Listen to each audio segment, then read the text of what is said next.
everybody, welcome to Nintendo Pow Block here on Bossman Network. I'm your host and delighted, excited Eddie V. Joining me is Bossman himself, the one, the only, Mr. Corey Dirrig. Hello, Ed. How are you?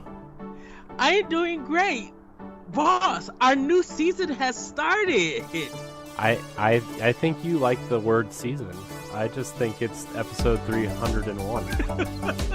I mean, yes, it is episode 301, but I think after our milestone episode and we starting with, kind of like the first episode after 300, I always feel like it's a new season. I always feel like when there's changes that's coming and, summer has started, well, summer has already started, but, we're getting back into the groove of things. I kind of feel like it's a new season. It's a big deal. Yeah. Also, like, this is kind of our first episode with the new kind of reworked format a little bit that I think we're gonna like, and it's you and me, pal. Yes, it's you and me. We got the new background, we got the new music. Oh yeah, the new music. I forgot. Yes, you do have that.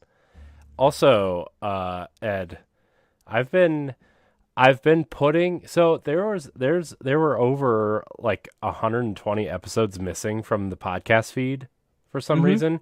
So anybody listening to this episode when it goes live on the podcast feeds, I'm sorry if you've heard old episodes recently, because I don't know how they pop up on podcast feeds. Yes. outside of iTunes, which they don't. But apologies if, like 30 episodes popped up on your feed this past weekend, because I'm trying to get all the podcast episodes up on there and trying to archive a bunch of stuff that we've done over the years, because other than YouTube, on all the channels that we've ever had, Ed, I've never saved anything. So, oh no. So I'm in the process of doing that for everything, even pre stuff. So Ed's being FaceTimed live on the air right now. Do we need to pause, Ed? No, Great. No, keep going. Great. So yeah, that's what I've been doing, Ed. That was a fun little project I decided to take on, because it has to be done, long weekend. Also, if you're watching the video version, I'm sure you may or may not see the mess behind me. I am also reorganizing and curating and seeing what I can get rid of. And it's been quite the project today as well. So that's my project this week, is to eliminate, curate, reorganize, and all that stuff. So...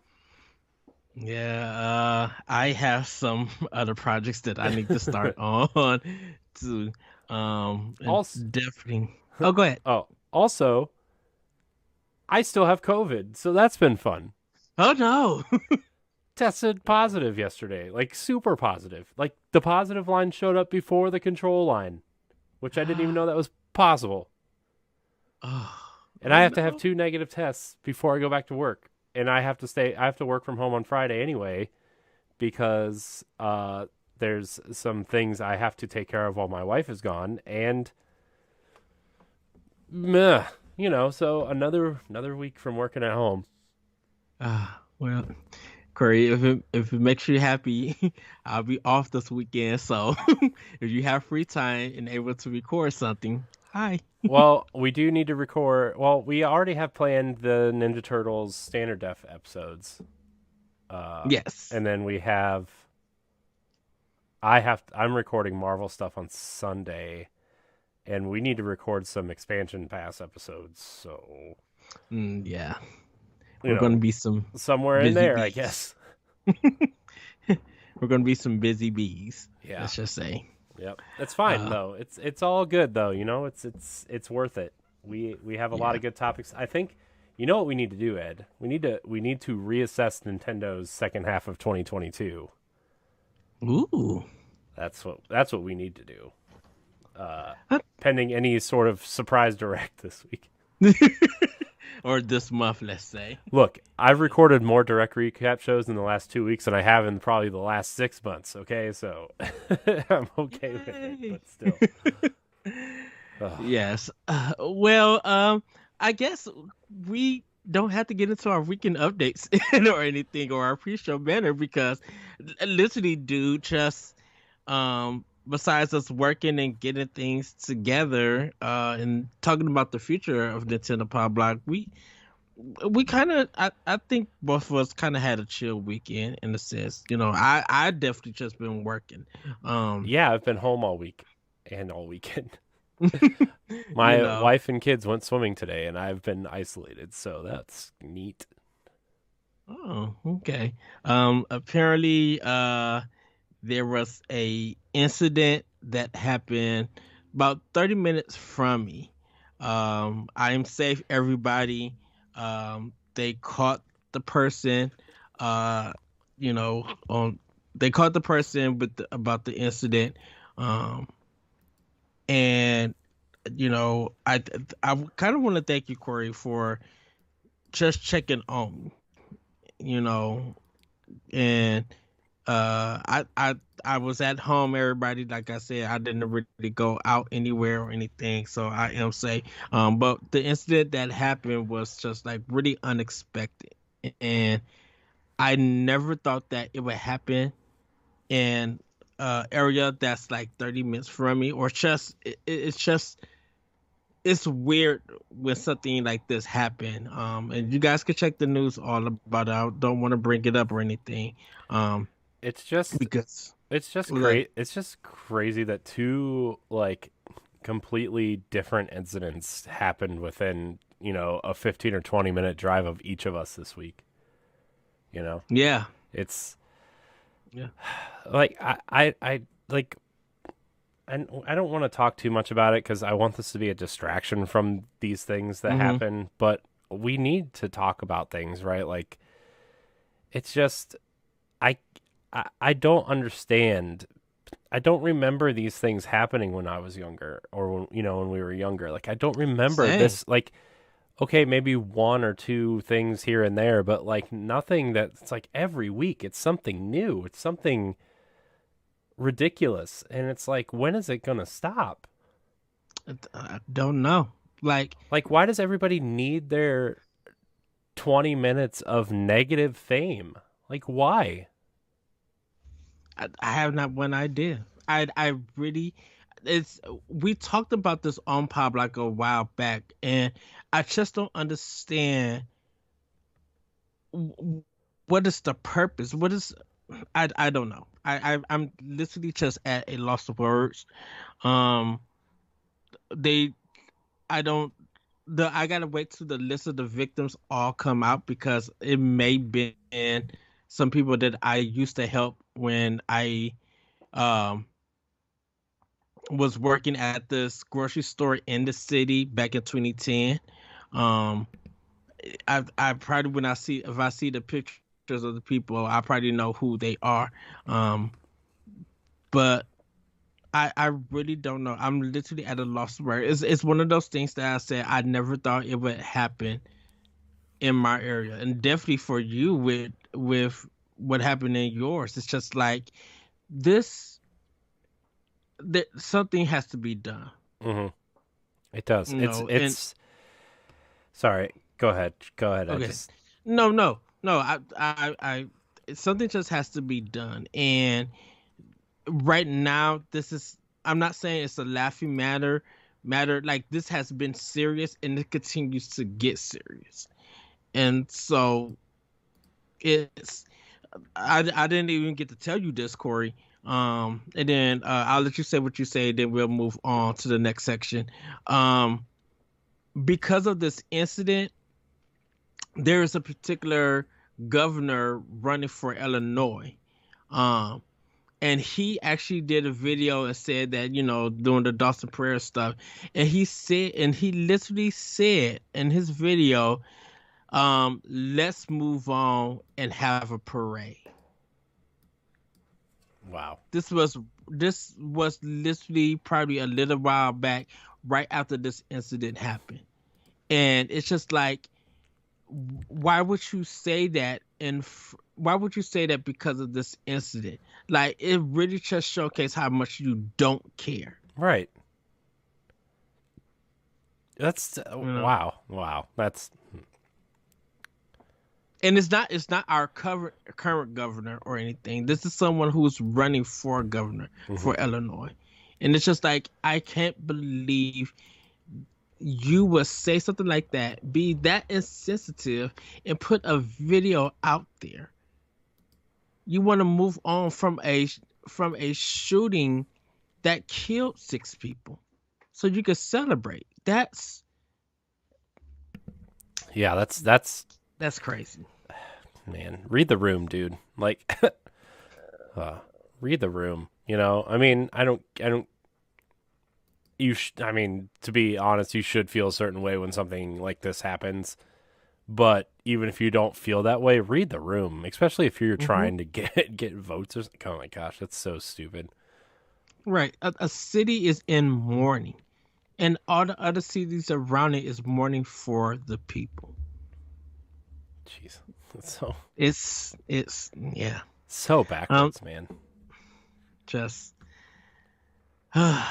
Corey, any last words, or would you like No, to? uh, just everybody. I I don't want I to.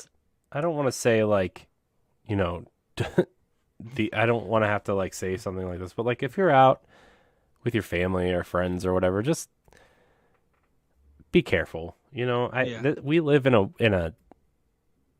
not to sound like a stupid, you know, government person, but like we live in unprecedented times. We live in crazy times. We live in unnecessarily ugly times. Hmm. And just be aware, be mindful, be careful. And I after what happened here, I texted you and I texted Laron, and I'm just like, guys, just be careful. Like I worry about you guys every day.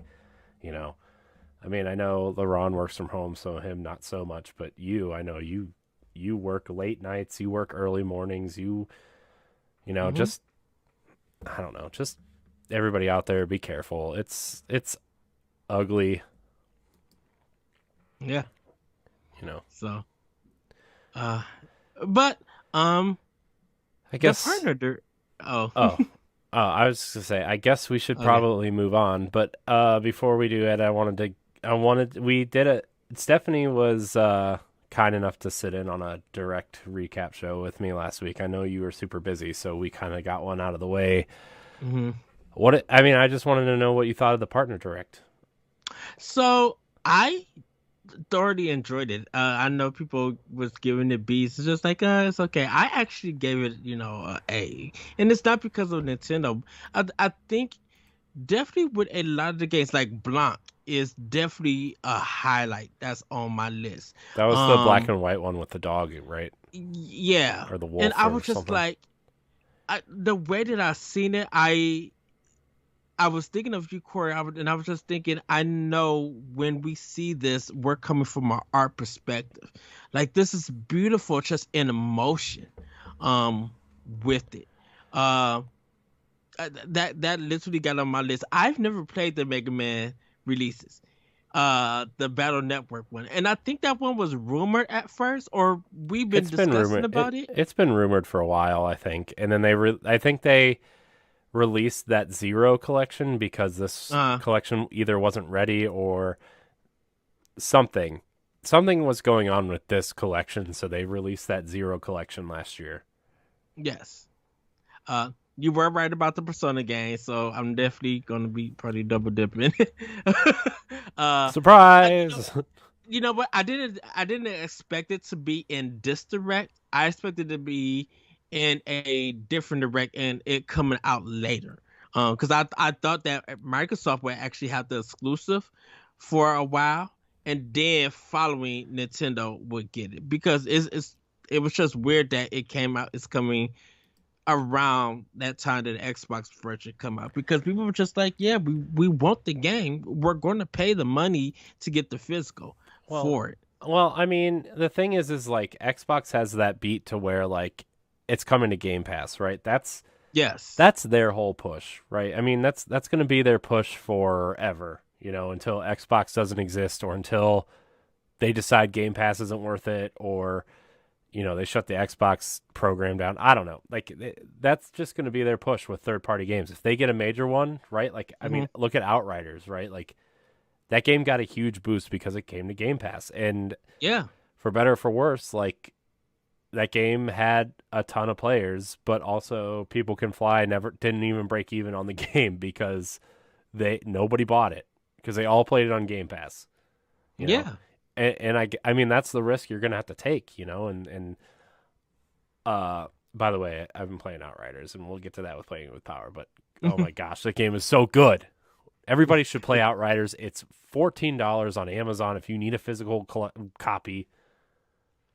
When you told me that, dude, I was just like, and I spent $60 getting this game, but I bought it because it was like I think a week after it came out. Mm-hmm. I went and bought it, so it was a new release. So yeah, well. And we'll get to that with Playing with Power, but like that's Xbox. That's going to be Xbox's whole thing with these major third-party games and their first-party games and these major indie titles, right? Like that was their big push with Ninja Turtles, right? Day one with Game Pass. Play it with your Game Pass subscription. That's awesome. I still bought it on Switch. Yeah. And of course. Also, by the way, nope, I'm going to save it for Playing with Power. Okay. No, I'm not. The Super Nintendo controller works with Ninja Turtles. Hold on, wait. For Shredder's Revenge. Nice. So I've been playing it with that, and it's oh my gosh. We'll talk about it later. But oh my gosh. Yeah. But back to like Persona and stuff. Like, of course, people are gonna want the physical copy of those games. Which I think I don't know if you. I kind of want to. I don't know if I want to do the expansion pass, but we might have to. I know we talked about Square getting setting off their like Western division and everything. Mm-hmm. I was thinking to myself because I was thinking about Harvestella, which I'll probably end up getting. And of course, there Automata is I'm getting for Switch. So much. That was a big surprise. It's only $40 too. Did you see that? The physical edition is only $40, which is awesome. And I got to get my pre-order in for that.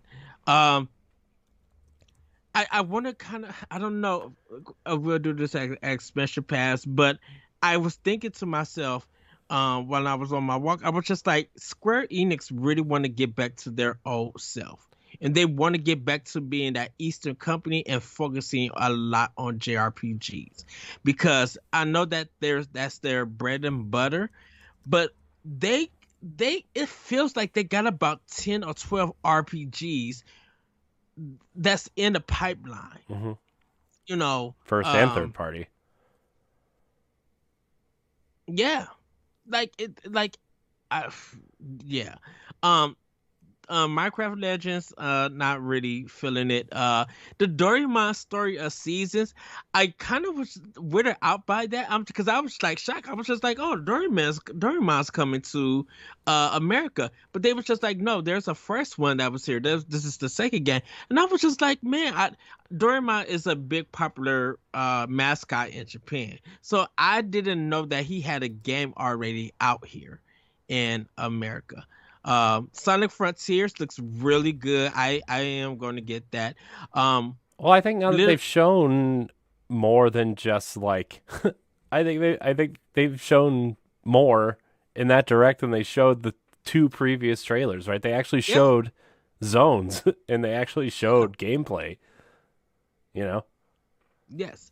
Little Nova I did buy. I'll talk a little bit about that and Playing with Power.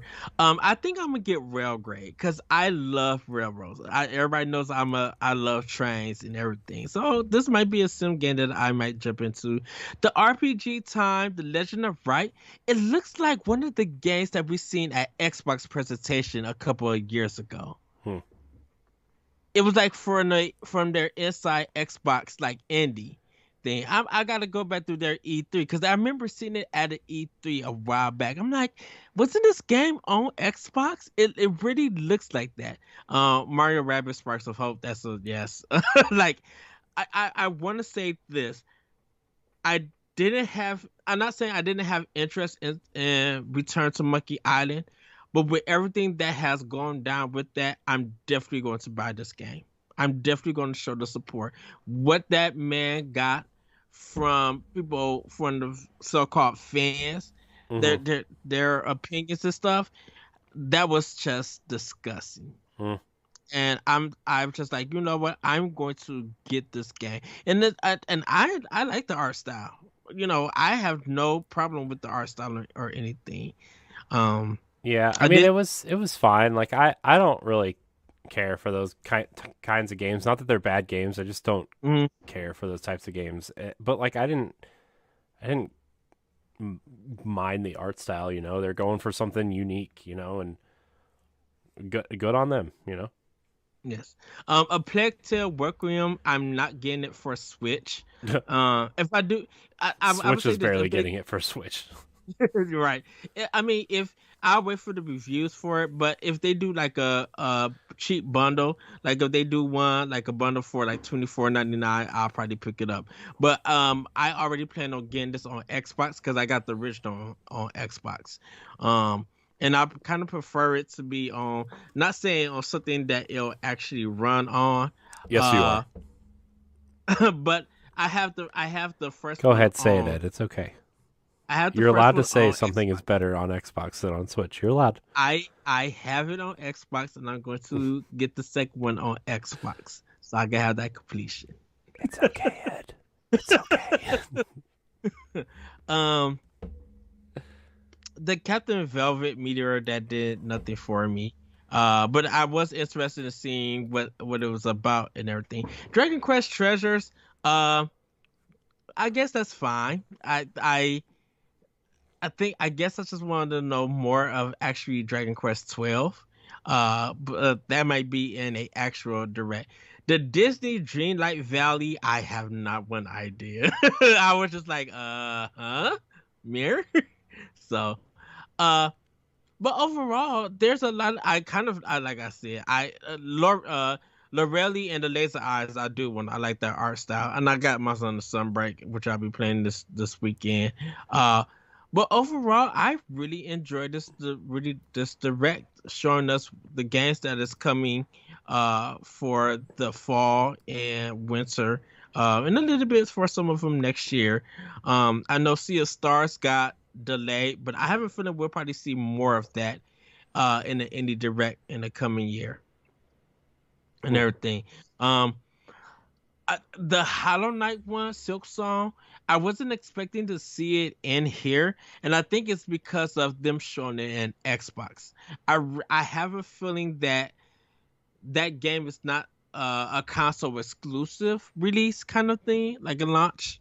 Like it's not going to release on Switch first and then come to Xbox. I think it's going to be a game that's going to come everywhere, like PlayStation, Xbox, and Nintendo. For that to be shown at Xbox showcase, I think Nintendo was kind of fine to be like, we know that because of the delays and stuff, and maybe the contracts probably expiring. Uh, it's fine if you guys show it wherever you guys want to show it and stuff. And the Portal collection I still need to get. The Persona games, I am going to get Persona 5 Royal, but I do want to get Persona 3 Portable because I want to see if it's the Fez version. It's not. And They've already it's the confirmed it's not the Fez version. It's the version they altered for PSP. okay, because I It's didn't know. they confirmed it is not Fez. Okay, so because I was wondering, is it the original Persona 3? No, Um, it's some weird like the gameplay is there, but it's a little bit different, and all of the cutscenes have been kind of turned into visual novel style cutscenes. also, it's not anime. So Wow. yeah, so that was like the big thing about this version. Everybody was mad that it wasn't an up like a ported version of Fez. But if you have a PlayStation 5 or a PlayStation 4, the Fez version is native to those consoles for through the PS2 classics. So if you want to look on your PS4 or PS5, the Fez version is there, and it supports widescreen. But yeah, this whatever version this is, people say this is like the worst version to play of 3. If you have another version of 3 that you can play that. Yeah, I still have the original one for PS2, and I beat it on PS2. I just thought this was like the Fez version. But and then Persona 4 Golden, I think I have Persona 4 on my PS4. But I don't have Golden. They said Golden is the better one, so I am interested in playing the this. Persona 4 never came to any console other than PS2. So unless you have the PS2 version on your PS4. Well, that's why I said I have Persona 4. I don't have Golden. Okay. I thought they had it on PS4. They have the PS2 version of 4 is on PS4. Yeah. Yeah, okay. But not Golden. Right. Okay. Yeah. And dude, what is with just October? I know, It's October stacked. is so stacked. It's like that. Remember that one September when like The Witcher and Link's Awakening and Dragon Quest and Yeah, 2019. yeah, like that's what this October reminds me of, because it's like it's Nier, it's Persona 5, it's Mario Rabbids. Supposedly there's a Metroid Prime remake or remaster slated for sometime in October or November. Like, what is happening? Is that Ugh. No wonder nothing's coming out in October. I you know what? Now I was thinking about it, and I don't know if I messaged you, Corey, but I was just like, well, Corey is right. I think Bayonetta 3 is in December now, because Mario and Rabbids. Oh, they're not going to put it in October. They're going to get destroyed.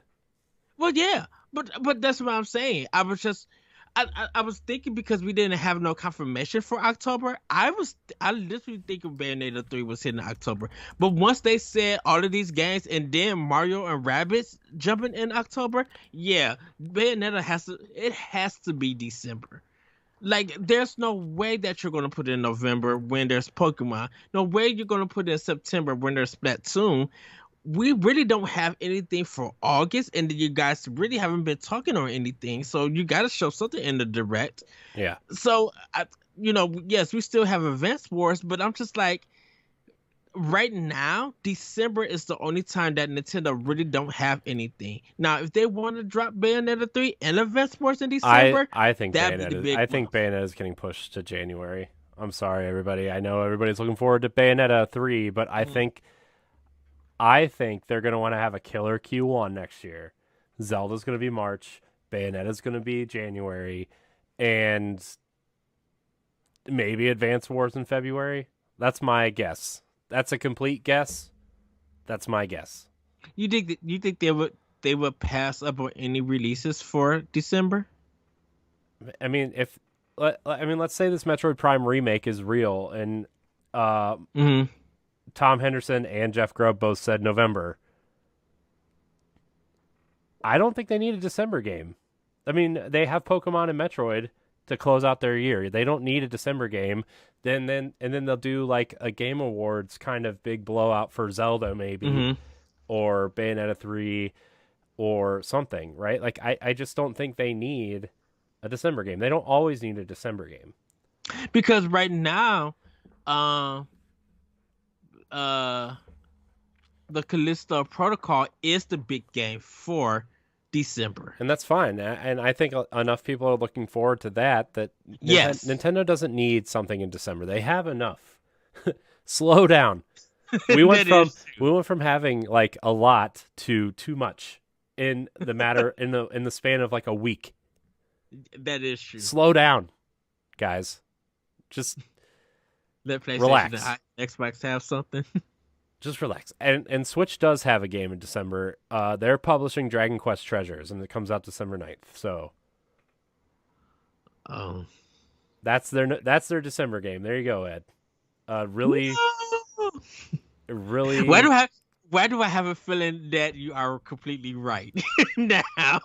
Because I can't have, dude, the anticipation of having Bayonetta in Q1 started in dude, Can, that can would. can I just say, after uploading all these old episodes, by the way, Andre's in the chat. He says, "Don't give me hope." Oh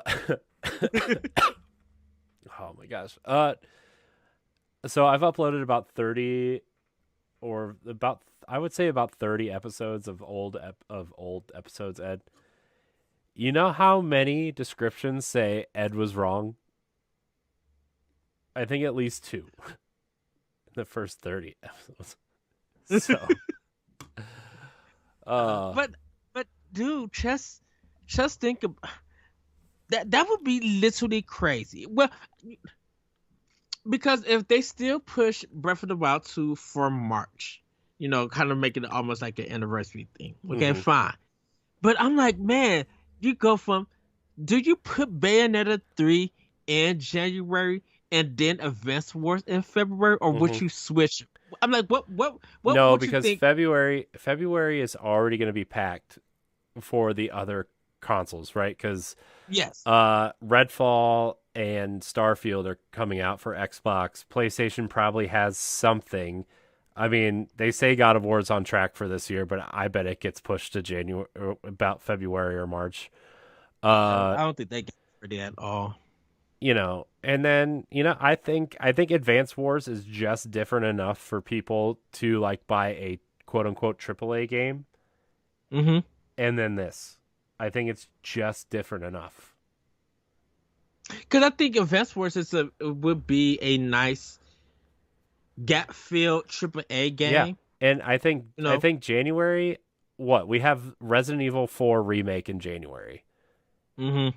And I think the people who have Switches and aren't into horror games are going to be looking for something maybe to spend their Christmas money on, or Hanukkah money, or whatever holiday you celebrate in December. And January is going to have something like Bayonetta waiting for them, and Yeah. Because I think you want to start out. You want a strong presence. You don't want to start out strong, but you want a strong presence. And I yeah. think that would. I just. Well, I think Bayonetta is a good prepping game, a good a year prep game Yeah. for Nintendo. I really do. Yeah. So, Because if we don't have anything for January, and Bayonetta could be that game for January, that's great. Definitely for Resident Evil 4 for PlayStation and Xbox, like that'd be good for them. Literally, I like you said, Christmas money or whatever, holiday money or whatever. I think people looking to start off the year right with something kind of fresh and new. Those mhm, games would be it. They have time to be marketed. They don't have to like really compete with each other. mhm, They feel more complementary than competing games in mhm. a sense. Yeah. Um, and if we're gonna have to stack holiday on Switch, then yeah, go ahead and push it. Mhm. You know, Yeah. unless we see Fire Emblem Pirates, and then Yeah, we just don't all just let's just not talk about it right now, cuz I almost brought it up and then we were going to go on another tangent and we've already spent like 15 minutes talking about this. So, I know. So, but that is my dude. Wait till we have that discussion when that game gets announced. I- but yeah, that's going to be my thoughts. I thought it was a great direct. I gave it an A. yeah, I mean, I thought it was great. I thought, there weren't any big surprises, but everything that there was like 4 or 5 things there that I'm going to play and buy instantly, so. and Square Enix is getting the elbow because everybody's just like, how in the heck you gonna put a big game like Near Automata on cartridge and not Kingdom I Hearts? know that, dude, those memes came out right away.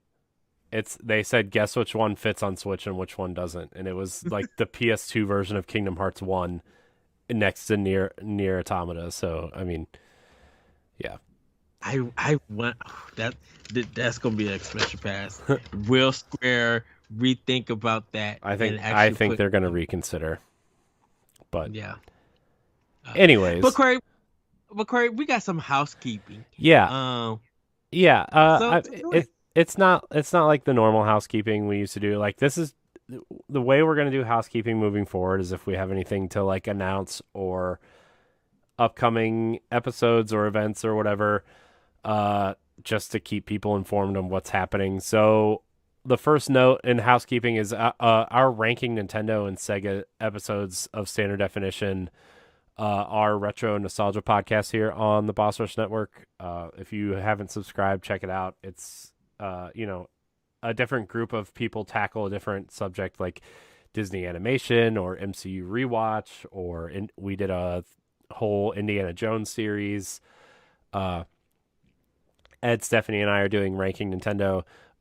All the Ranking Nintendo and Sega episodes are going to show up on this feed starting this Friday, I think, and just go every other Friday, just to kind of get ears and eyes on that show. It's one of our newer shows, and it's definitely been inconsistent, I would say, in terms of listens. So just to get people kind of used to what that show is, we're going to drop the Nintendo episodes here on Nintendo Pow Block.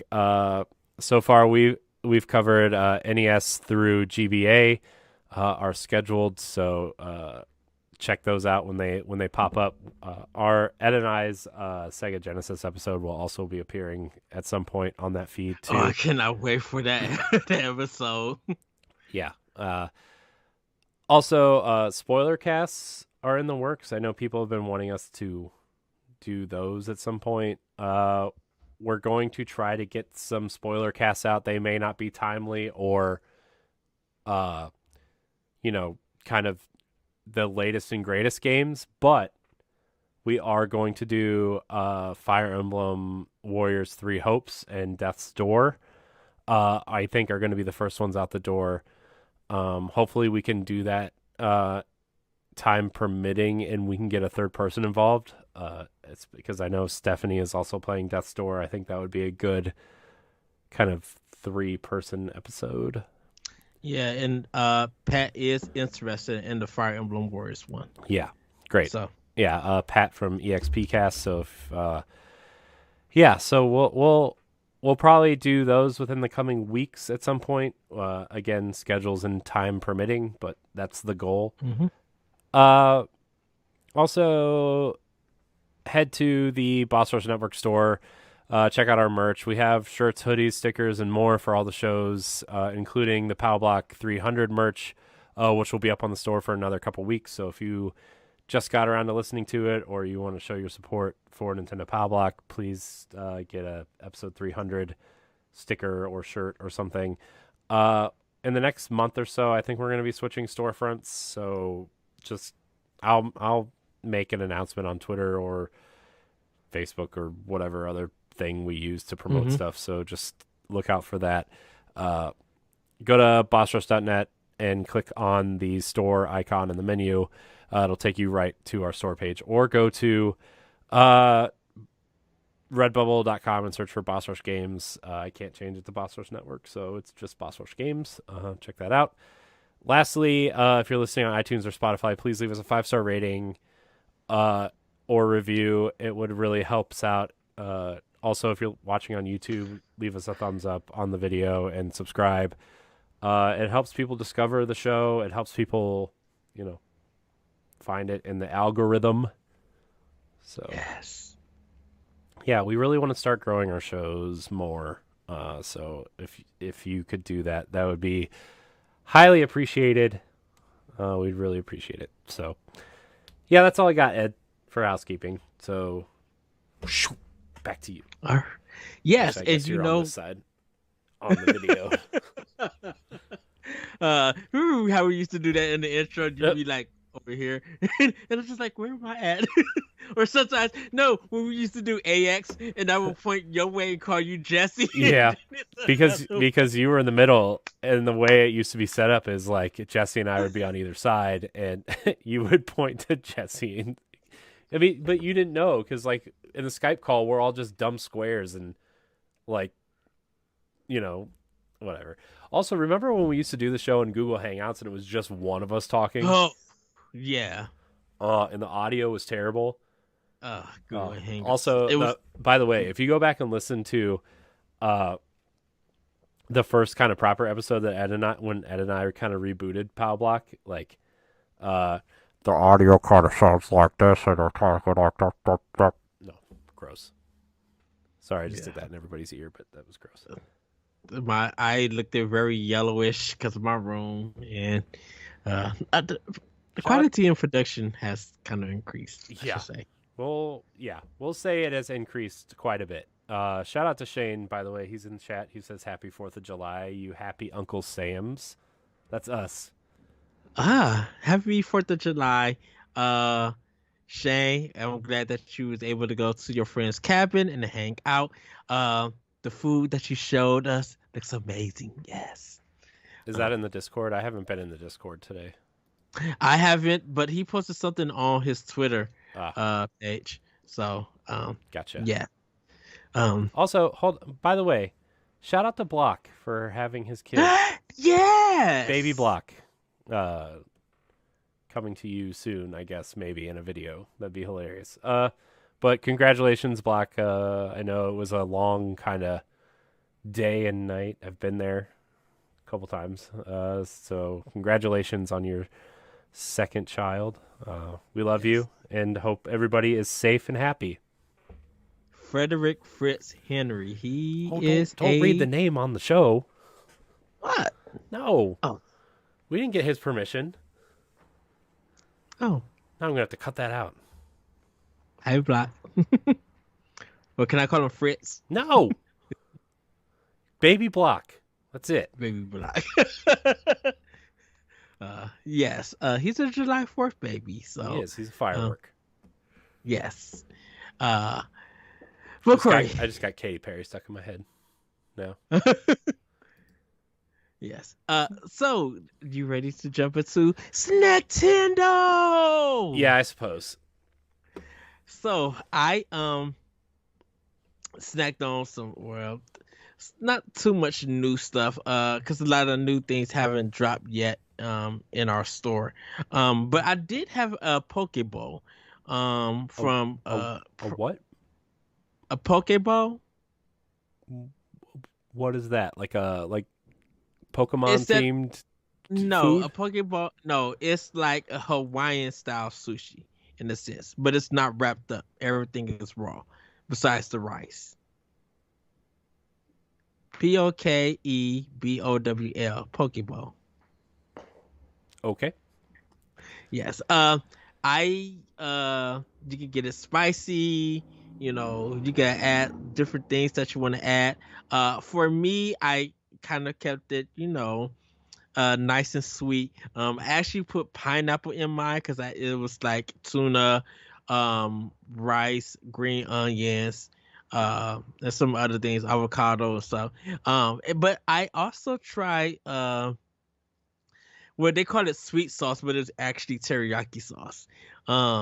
And it was really good. I kind of changed it up, added some things for it, and let me tell you, I have Pokeballs with like little jalapeno pieces in it. The heat is ridiculous. I was just like, "Ooh, this is so hot." It doesn't ruin the flavor or anything because when it comes to spice, everybody, I do love spicy tuna rolls. Whatever that little orange sauce that's on it or anything, I definitely enjoy it. I always get it every time I get some sushi or something that's on sale. I get the spicy tuna one. And I haven't had spicy salmon yet, but spicy tuna, I would eat because it's not too hot or anything. Other than that, had some Domino's, Chipotle. So I don't know if I think I said this last week, but I ended up ordering Panda Express and Chipotle on the same day. I think you talked about that at some point. Okay, so yeah, I didn't know if I remember to talk about that. I ate the Panda Express and then saved the Chipotle when I got home and stuff. the strawberry margarita, Tadatina, I think I spoke of. Yeah, I kind of a little bit low key and with this because there's not a whole bunch of snacks that came out.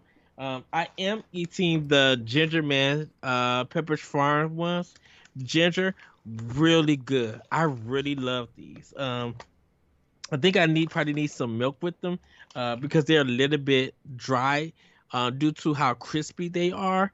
Um, and I think if I just gave it some milk, just like gave it a little liquid and stuff, it would just melt in my mouth. But they are really, really good. And then got like a 5 pound thing of lightsaber gummies. Because I can't find our berry ones of the lightsabers. They're still like on recall. So I was just like, oh. Yeah, but that's kind of what I've been snacking on. I think Friday I'm going to go to Firehouse Subs. I'm going to try to try some different foods this week. Um and maybe there is a Mexican restaurant that is like family owned. So Corey, I kind of need you to like I know it's not the restaurant that you have, but if they have a similar burrito, uh, I want to know what I need to order and then what stuff they should add onto it. Hmm. Okay. Like right You now? know, no, Like you can oh. do it. You can send it to me in text Wow. whenever. So be like, Ed, this is how you make the good burrito. Because I want to Well, taste. here's the thing. It depends on what kind of meat they have too, because a lot of places have different meats. Like I get the Mhm, chorizo chicken, which is like a chicken sausagey type chicken, or like the shredded chicken is always a classic, right? But like uh-huh.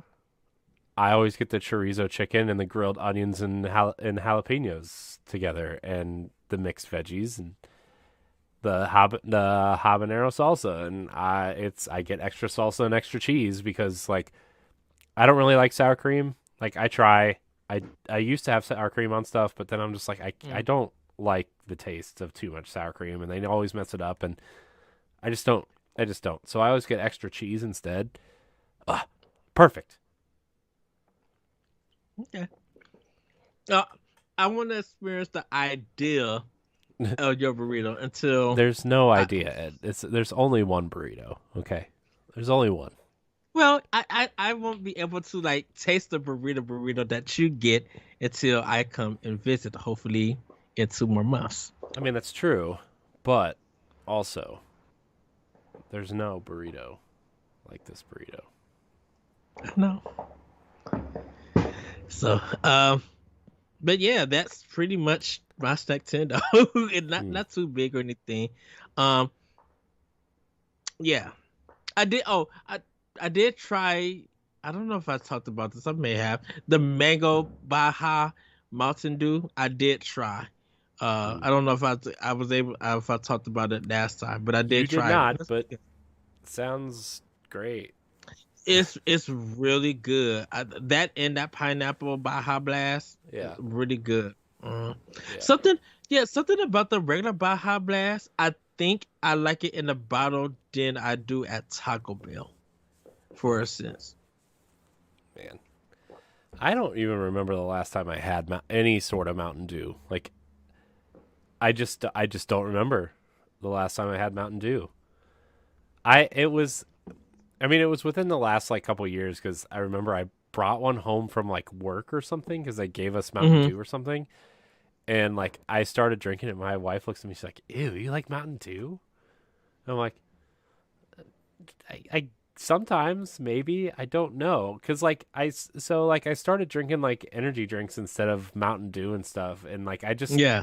I just don't drink pop anymore, like ever, like ever drink pop. Even when we go out to eat, like well, not that not that we've been out to eat anytime recently, but like even when we go out to eat, I just drink water, you know. And so like anytime I have pop now, it's like it has that really heavy syrupy taste, like the corn syrup, Yeah. and you can taste it and just it's not good, you know? So I don't know. I'm just Before you go on, I forgot to add. I did try Burger King's Southwest bacon Whopper. mm, Really good. mm, Really, really good. mm, mm. Neat. Anyways, is it my turn? Does that mean it's my turn? Yes. Cool. Oh boy, sirens everywhere. Also, by the way, audio people, if you hear like loud booms or bops or whatever, it's 4th of July here in America, so or sirens or anything, so it's probably fireworks and law enforcement trying to stop people from blowing up their own fireworks. So apologies, because I've heard it on my end. I've heard it, I'm sure you've heard it on Ed's end. Just like, see, there it is. Just sorry. Okay, America is weird.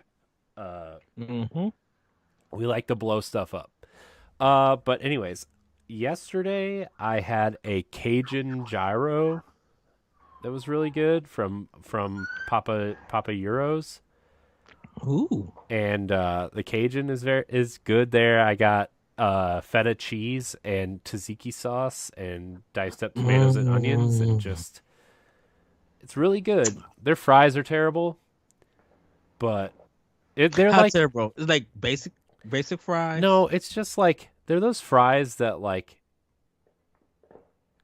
it's weird, like because I would compare them to like freezer fries from the grocery store, the thicker ones that are like if you don't cook them long enough, they taste like they're not cooked long enough and they're kind of soggy. But if you cook them like 5 seconds too long, they're burnt. Mm-hmm. And so it's that, but also the place is 10 minutes from my house, so I have to go get it and bring them home, and they're sitting in a bag, which makes them extra soggy and cold. And they're just like they're just not worth getting. But the gyros are amazing. So I had that. Wait, no, that was Saturday. Today's Monday. That was Saturday. Yesterday, we got Dewey's Pizza because my mom offered to buy us dinner because we've been locked up with COVID for a week and a half. And she offered to buy us dinner. So we were like, you know what? We're going to get Dewey's because it's expensive pizza, but it's amazing pizza. So we got a basic pepperoni because my kids, my daughter will only eat maybe a pepperoni piece, right? So, but we got a 17-inch Santa Fe chicken pizza. Ooh. So instead of pizza sauce, they use barbecue sauce.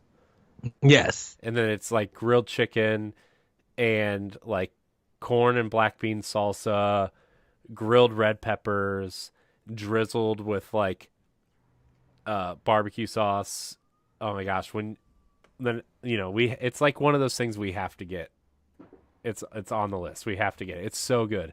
And so we had enough pizza left over that we ate it again tonight for dinner. I got to tell you, man, the Dewey's Pizza is like, it's the best pizza around here. The only thing is it's so darn expensive that it's like we have to really be craving it to get it. Or else it's like, so like the 17-inch pizza, the Santa Fe one is like $27 for an extra large pizza. That's about the same size as there's a pizza place right by my job that's about that same. I paid like $30 for like a large supreme pizza. Man, that's like, I mean, yeah, but like when you compare it to Domino's and you can get a large pizza for $7, with 3 toppings, it's like, why, why would I go pay 30 for, I think it's like the ingredients and quality. Yeah, I mean, I get it. Like Dewey's is way better than Domino's any day of the week, but also sometimes like you just don't want to pay $30 for pizza.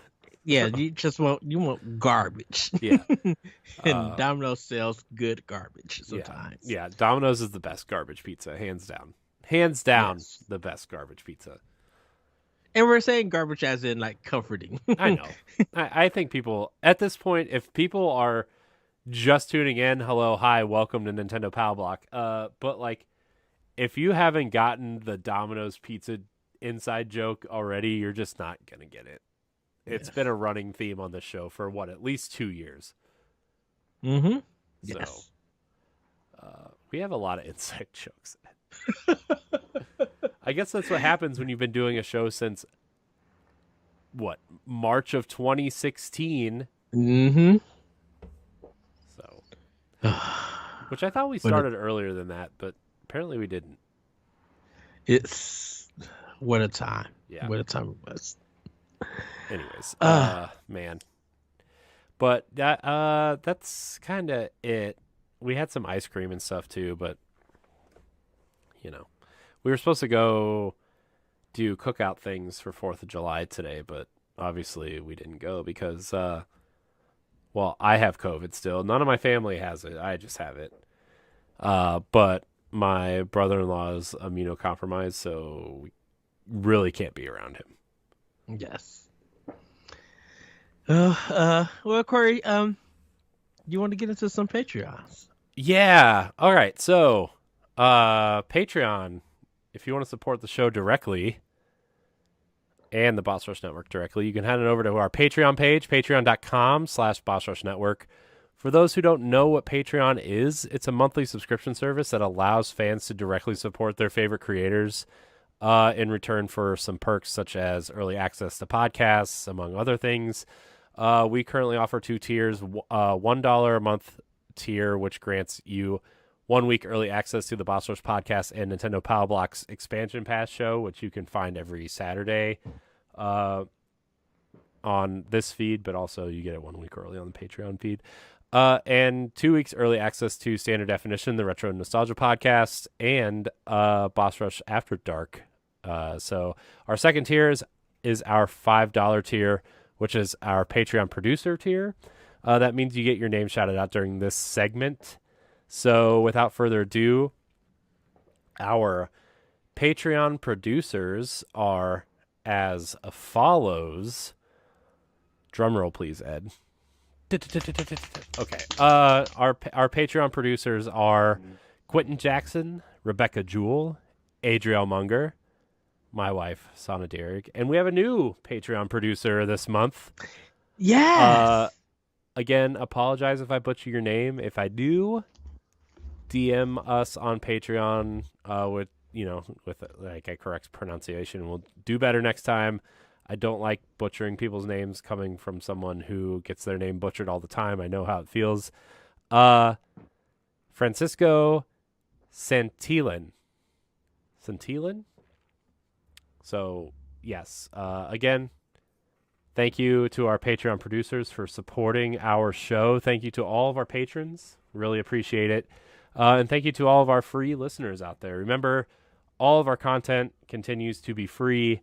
We just offer some perks to those who support us over on our Patreon page. So, yes. Yes. Ooh. You all right over there, Ed? Yes, I am. It's just a lot of fireworks. Yeah. Again, everybody, sorry about the fireworks. There's some going off at our house, too. I don't know if you hear them or not, but anyways. Yes. Well, Corey, it's time for Playing with Power. All right. Okay. So, I'm go ahead and talk about 2 of them, and we're gonna hold on off to Death's Door because we're both playing Death's Door and Fire Emblem Warriors. But go ahead and talk about the other 2 games that you've been playing, or the other games that you've been playing. So I've been playing Shredder's Revenge on the Switch. I booted up the Switch version, and I'm like, why? Where's all my progress? Where's all my progress?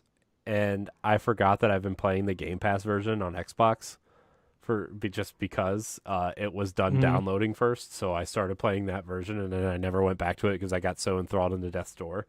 But I found out, Ed, that you can connect the Super Nintendo controller, the Switch Online one, to Ninja Turtles, and it works. It works. And it feels like I'm playing Turtles in Time again. I almost said Hyperstone Heist, which that's wrong. But it's super fun. If you haven't played it already, I highly recommend it. It's definitely a throwback to people that are, in their 30s and 40s who grew up watching these cartoons, right? It's definitely not based off the new cartoons. I like the new mix of the song. I know people have problems with it. I like it. The theme song. Yes. So I've been playing that, and I've been playing Metroid Dread again, Ed. I I'm in this spot where like I'll run around for like 45 minutes and not make any progress, and then I'll save it and turn it off. Just because I like how it plays, and then I get lost, and I hate that. I get lost all the time. Hmm. But I've been playing that, and also Ed, I turned on Breath of the Wild again. I started Yes. running around in Breath of the Wild, and I was just like running around collecting like so I started playing it because I've been uploading old episodes, and there was like a 3 month span where all we talked about was Breath of the Wild. Wow. And like, Yeah. you know, our impressions of Breath of the Wild. We love Breath of the Wild. What's after Breath of the Wild?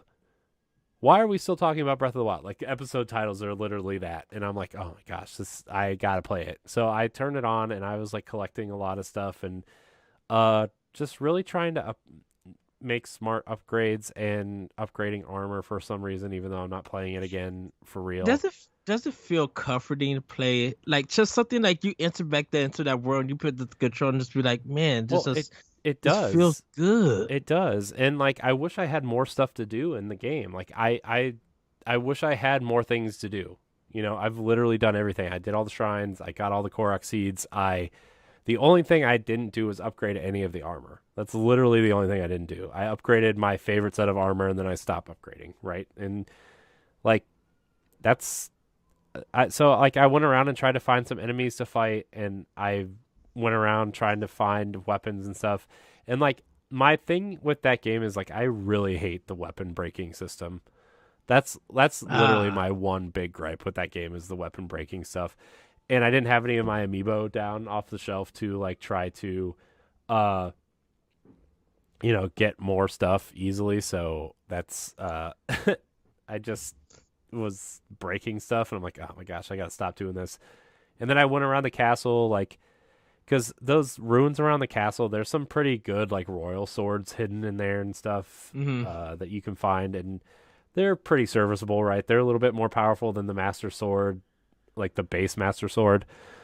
So I've been doing that. Also, everybody, sorry, my son's crying in the background, but you're gonna have to get over it. But yeah, man, Breath of the Wild is so much fun. I seriously considered starting a new game this weekend, Saturday, like just starting a new game and playing it again.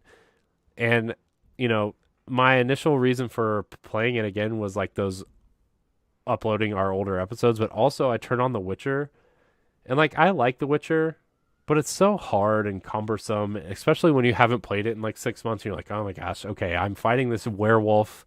This is why I stopped playing the first time. Like I've started fighting this werewolf. I can't beat this werewolf. I don't remember where my spells are at. Okay, how do I switch magic spells? Like, how do I switch swords? Why am I eating bread when I want to switch over to my other sword? You know, like that kind of annoying thing when you. And again, this is on me because I haven't played the game in like probably 6 to 12 months, right? Hmm. Uh, and I just forgot the controls, and I'm stealing Nintendo Life's word commitment game. I know they didn't coin it, but I was watching a video on long games, and they called them commitment Yeah, games. I seen that one too. Yeah, and then I'm like, I just want to run around this an open world and like do whatever I want. And so I'm like, okay, well, Breath of the Wild. So, man, dude, Breath of the Wild is so good. I love this game. I want to play it again so bad. Like knowing what I know now, as opposed to playing it earlier, right? Like I just want to Yeah. play the game. Yeah. I have put it in and just was running around just like because of my new TV of my TV that I had. I never, played Breath of the Wild on it or anything. And I kind of just wanted to see like in this big like widescreen format. And I'm just like, man, if I put this game in and I just start running around, I'm going to get lost into the game and it's going to feel good in a sense. Uh, Yeah, so, I'm um, I'm I'm really interested to see like where Breath of the Wild 2 starts out, and like are they just going to assume that you played the first game? Are they just going to like continue with those powers? Like, are they gonna Metroid you and like you lose all your powers and have to regain them? Like, I know we're getting new powers, but are they gonna just like change the old powers? You know? I think they'll probably Metroid it first, but they'll teach you everything. Nintendo's always about, yeah, we're doing this. We're going to make sure that we teach you on how to use it and why we changed it and everything and how to use it in puzzles. I think they're going to go in and like really teach you hands on. And then once you get taught the basics, they'll let you could go out and experiment and learn more for it. Okay. Yeah, I just man, my son is like, I don't understand what's wrong with him, dude. He's just all over the place. Sometimes he'll sleep for like 4 or 5 hours straight, like at the end of the night, and sometimes he'll sleep for a half hour and wake up every 10 minutes. It's just, you know. But also he's been sick too, so I guess I shouldn't be too harsh on the guy, you know. Whatever. But yeah, Ed, that's kind of what I've been playing, although I've been playing a lot of Destiny and Outriders as well. Well, not so much Destiny. I played on Saturday with my friends, but nice. But Outriders, that new DLC came out. Yeah. I haven't played it yet, but I've been kind of watching some of it, and it looks really good. But man, is it part of the Game Pass, or you have to buy it? Like the base game is on Game Pass, but the DLC is not, and it's $40, which I will get when I beat the main campaign of the base game. I will 100% buy the World Slayer. I love Outriders, and the more I play, the more I fall in love with the game. And like my only gripe with the game is like the map system is really weird, and they try to do the Borderlands thing where like you kind of load into other zones. It's not really an open world game by any stretch, and it's not done that well. But when you get into the like encounters, the powers are so good. They're so fun to use, and yeah, if you have Game Pass, I'd try it out, but it's also on sale on Amazon. Like I told Ed, I think the PlayStation 5 version is $18 and the Xbox version is $14. That's such a good deal. It's a great deal. I love that game so much, and I know people are like, "Moo, it's stupid. That game's stupid." I'm like, I don't care. So is whatever game you're playing. So get over it. But that's what I've been playing. What are you playing, Ed? And then we'll get into Death's Door and Fire Emblem, obviously. So speaking of like Xbox, I'm at the end of Shadow of the Tomb Raider, and I'm doing New Game Plus. I think I just realized that I've been playing it on easy, but I skipped all the side quests and everything. And like I said, I'm like, man, this game really isn't that long if you replay it and you play it on easy and you just do all the main stuff and go just like mission to mission. It's not really that long, but it's still fun. So I'm going back and doing all the side stuff before I get to the final piece of the game. Just to, continue to level up Laura so I could just unlock her whole skill questing with that. Other than that, I did start Twin Mirror on Xbox. It's a game from Don't Not. It's like one of their adventure games from Don't Not. And I'm just at the beginning of the game. And it's look like it's going to be a very interesting mystery. You play as this investigative writer who has left your town, and I believe your best friend has passed away, and you're coming up to pay kind of your respects.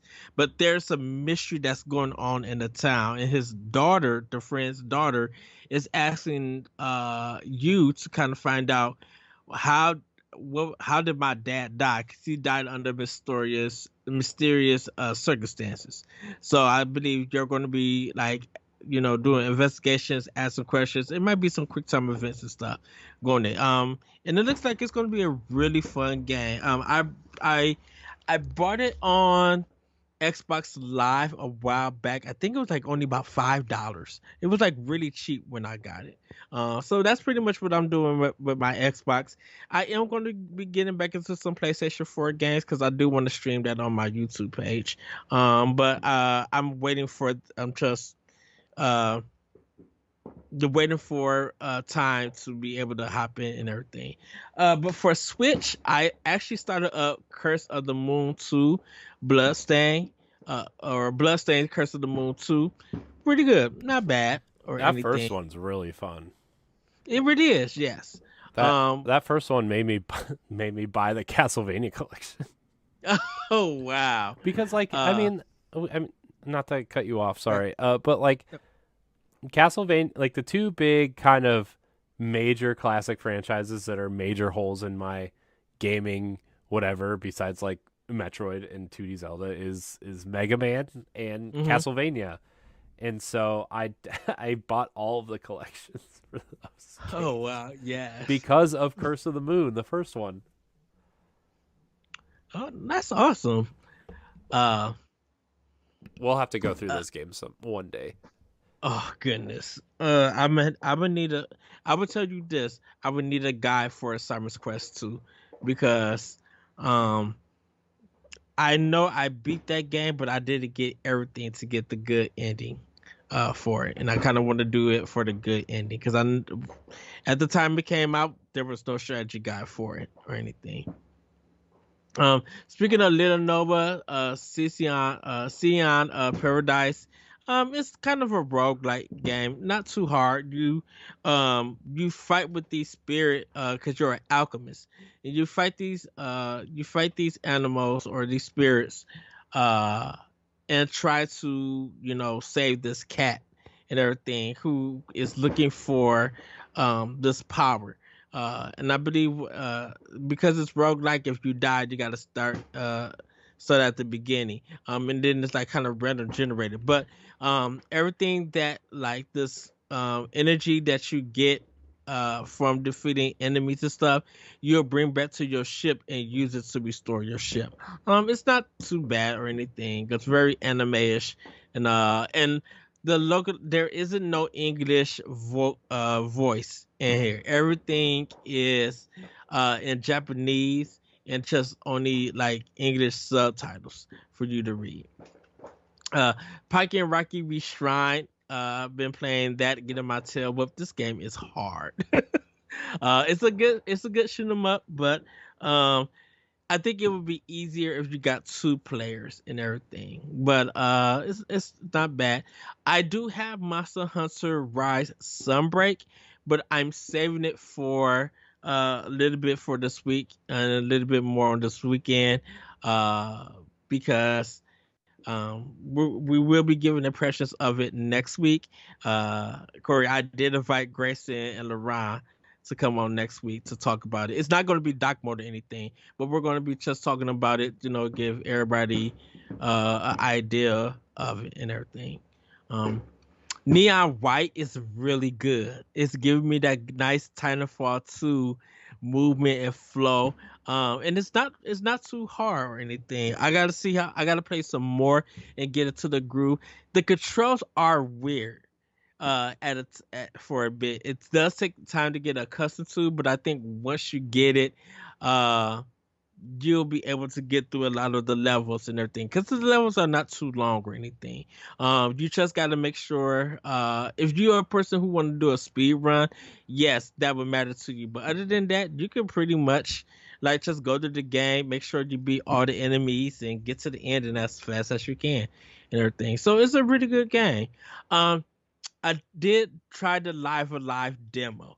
Um, I gotta play it. I gotta sit down with it and try to learn this mechanics because I don't know if this game is gonna allow me to grind and everything. And they what they did was like I'm playing it on normal, and I think it's because it is on that kind of level. I may have to drop it to easy because in normal like some enemies could wipe you out in 2 hits because you haven't had time to grind or anything.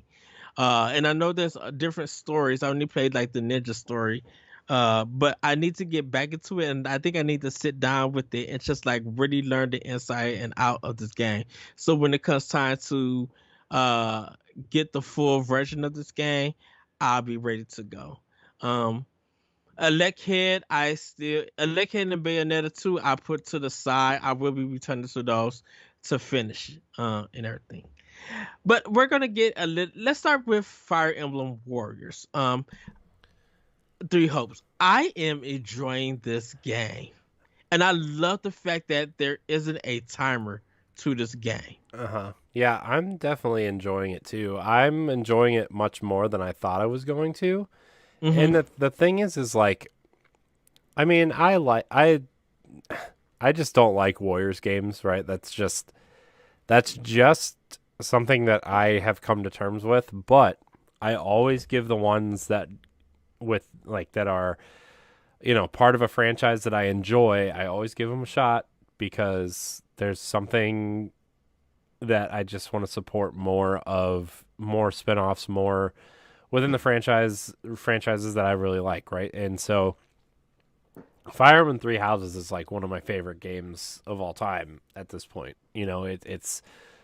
It's got great characters, obviously, like the story is interesting enough. Like I just wanted to spend more time with those characters. And Yeah. uh I would say I'm about 2.5 hours in. Uh which is like I think maybe like two missions and a lot of dialogue. Uh, which I'm Yes. actually shocked that there's this much dialogue in the game. Which I guess I shouldn't be because Three Houses was like this, but uh, I love Shez. I think Shez is an awesome Yes. character. Did you pick male or female Shez? I got female. Oh yeah, so did I. She's super awesome. I love her design. I love her voice acting too. The voice actor for her is Mm-hmm. really good. Yeah. Mm-hmm. Her relationship with what Arvel, I think, is the all white character that Yeah. yeah, I like their relationship. I think that I don't know, I actually like the combat. It feels different than the other Warriors games I've played, even more so than like even the first Fire Emblem Warriors, uh Yeah.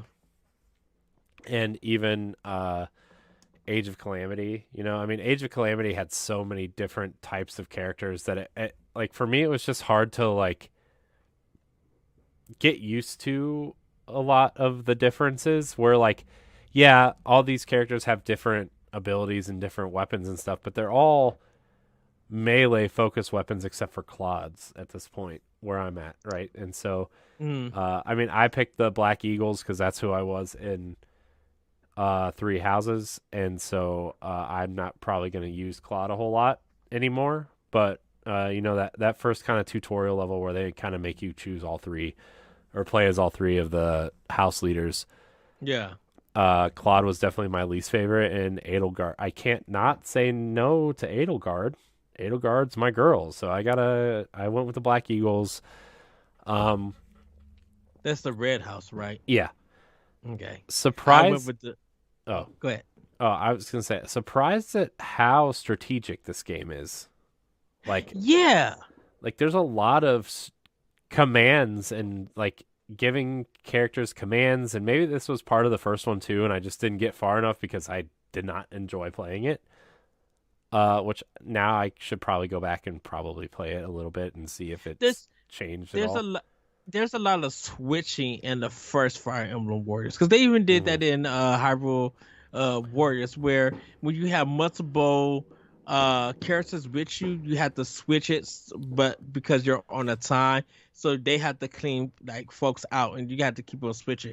This one doesn't feel like that. It really feels like yeah, you have different opponents, and you can switch to them, but at points in the game you could select and order them to go there and have them fight. And then when you're finished with your fight, you could go and join them Right. and everything. And I like that. And it still carries that paper, rock, scissors um, kind of gameplay where if it's a sword, I think like a spear would be the sword. And just Yeah. for example, like stuff like that. Hmm. And I think that's so cool that they incorporated. Yeah. Uh, yeah, so I mean it's very very fun. It's definitely my palate cleanser for the other game we're going to talk about. Yes. You know, because that game is excruciatingly difficult at points. And so yeah, I love Fire Emblem Warriors 3 Hopes. I mean, even if you're not into Warriors games, I would at least try to give it a try. There is a demo out there that Mm-hmm. I think is the entire prologue and maybe one or two missions after progress carries over. Yeah, I don't know. I love Shez. I love the characters of that world. I am really interested to see how and why Byleth is kind of being set up as the villain, which is interesting. Which almost makes me think that they canonicized one of the endings in Three Houses. I'm not going to spoil which one, but it's it's the secret route. We'll say that, and I just want to see what happens from here because Byleth is such a cool character too that I'm shocked that they kind of positioned her as, you know, the, what do they call her, and they call her the something demon. I forget what it's called, but Yeah, yeah. I forgot. But anyways, Ed, you continue. Yes, so I am enjoying Fire Emblem Warriors. I'll be playing a little bit more of that throughout the week, for our spoiler cast. But Death's Door, I played Yes. this. So, Corey, I think you are at the second boss. I'm assuming the second dungeon. I'm at the second. So I kind of made it through because you know, the first dungeon is the urn witch and quote unquote Yeah, grandma. grandma, right? And uh you kind of go through this first section of the dungeon and then you kind of get kicked out to get the power to solve the dungeon, the second part of the Yeah, dungeon. So I'm at that part on the second dungeon where you kind of get kicked out and get eaten by the chest to go down and I didn't expect that. I'm like, wait a minute, what's going? No, yeah. and it's they do it so good because the chest eats you, and then when it cuts to the next scene, it's like a Looney Tune kind of version because the bird is literally the crow is flat on. No, Uh-huh. no, what threw me off, and I had to screen cap this. You're about to fight Grandma. Uh-huh. She turns around and she says, "You little stuff." Yeah. And I'm like, "Wait a minute, what?" Yeah. I had to screen cap it. Yeah. I did beat her though, so I think I might be where you're at because I also beat the treasure chest and got the bomb and everything. But I didn't. I got out that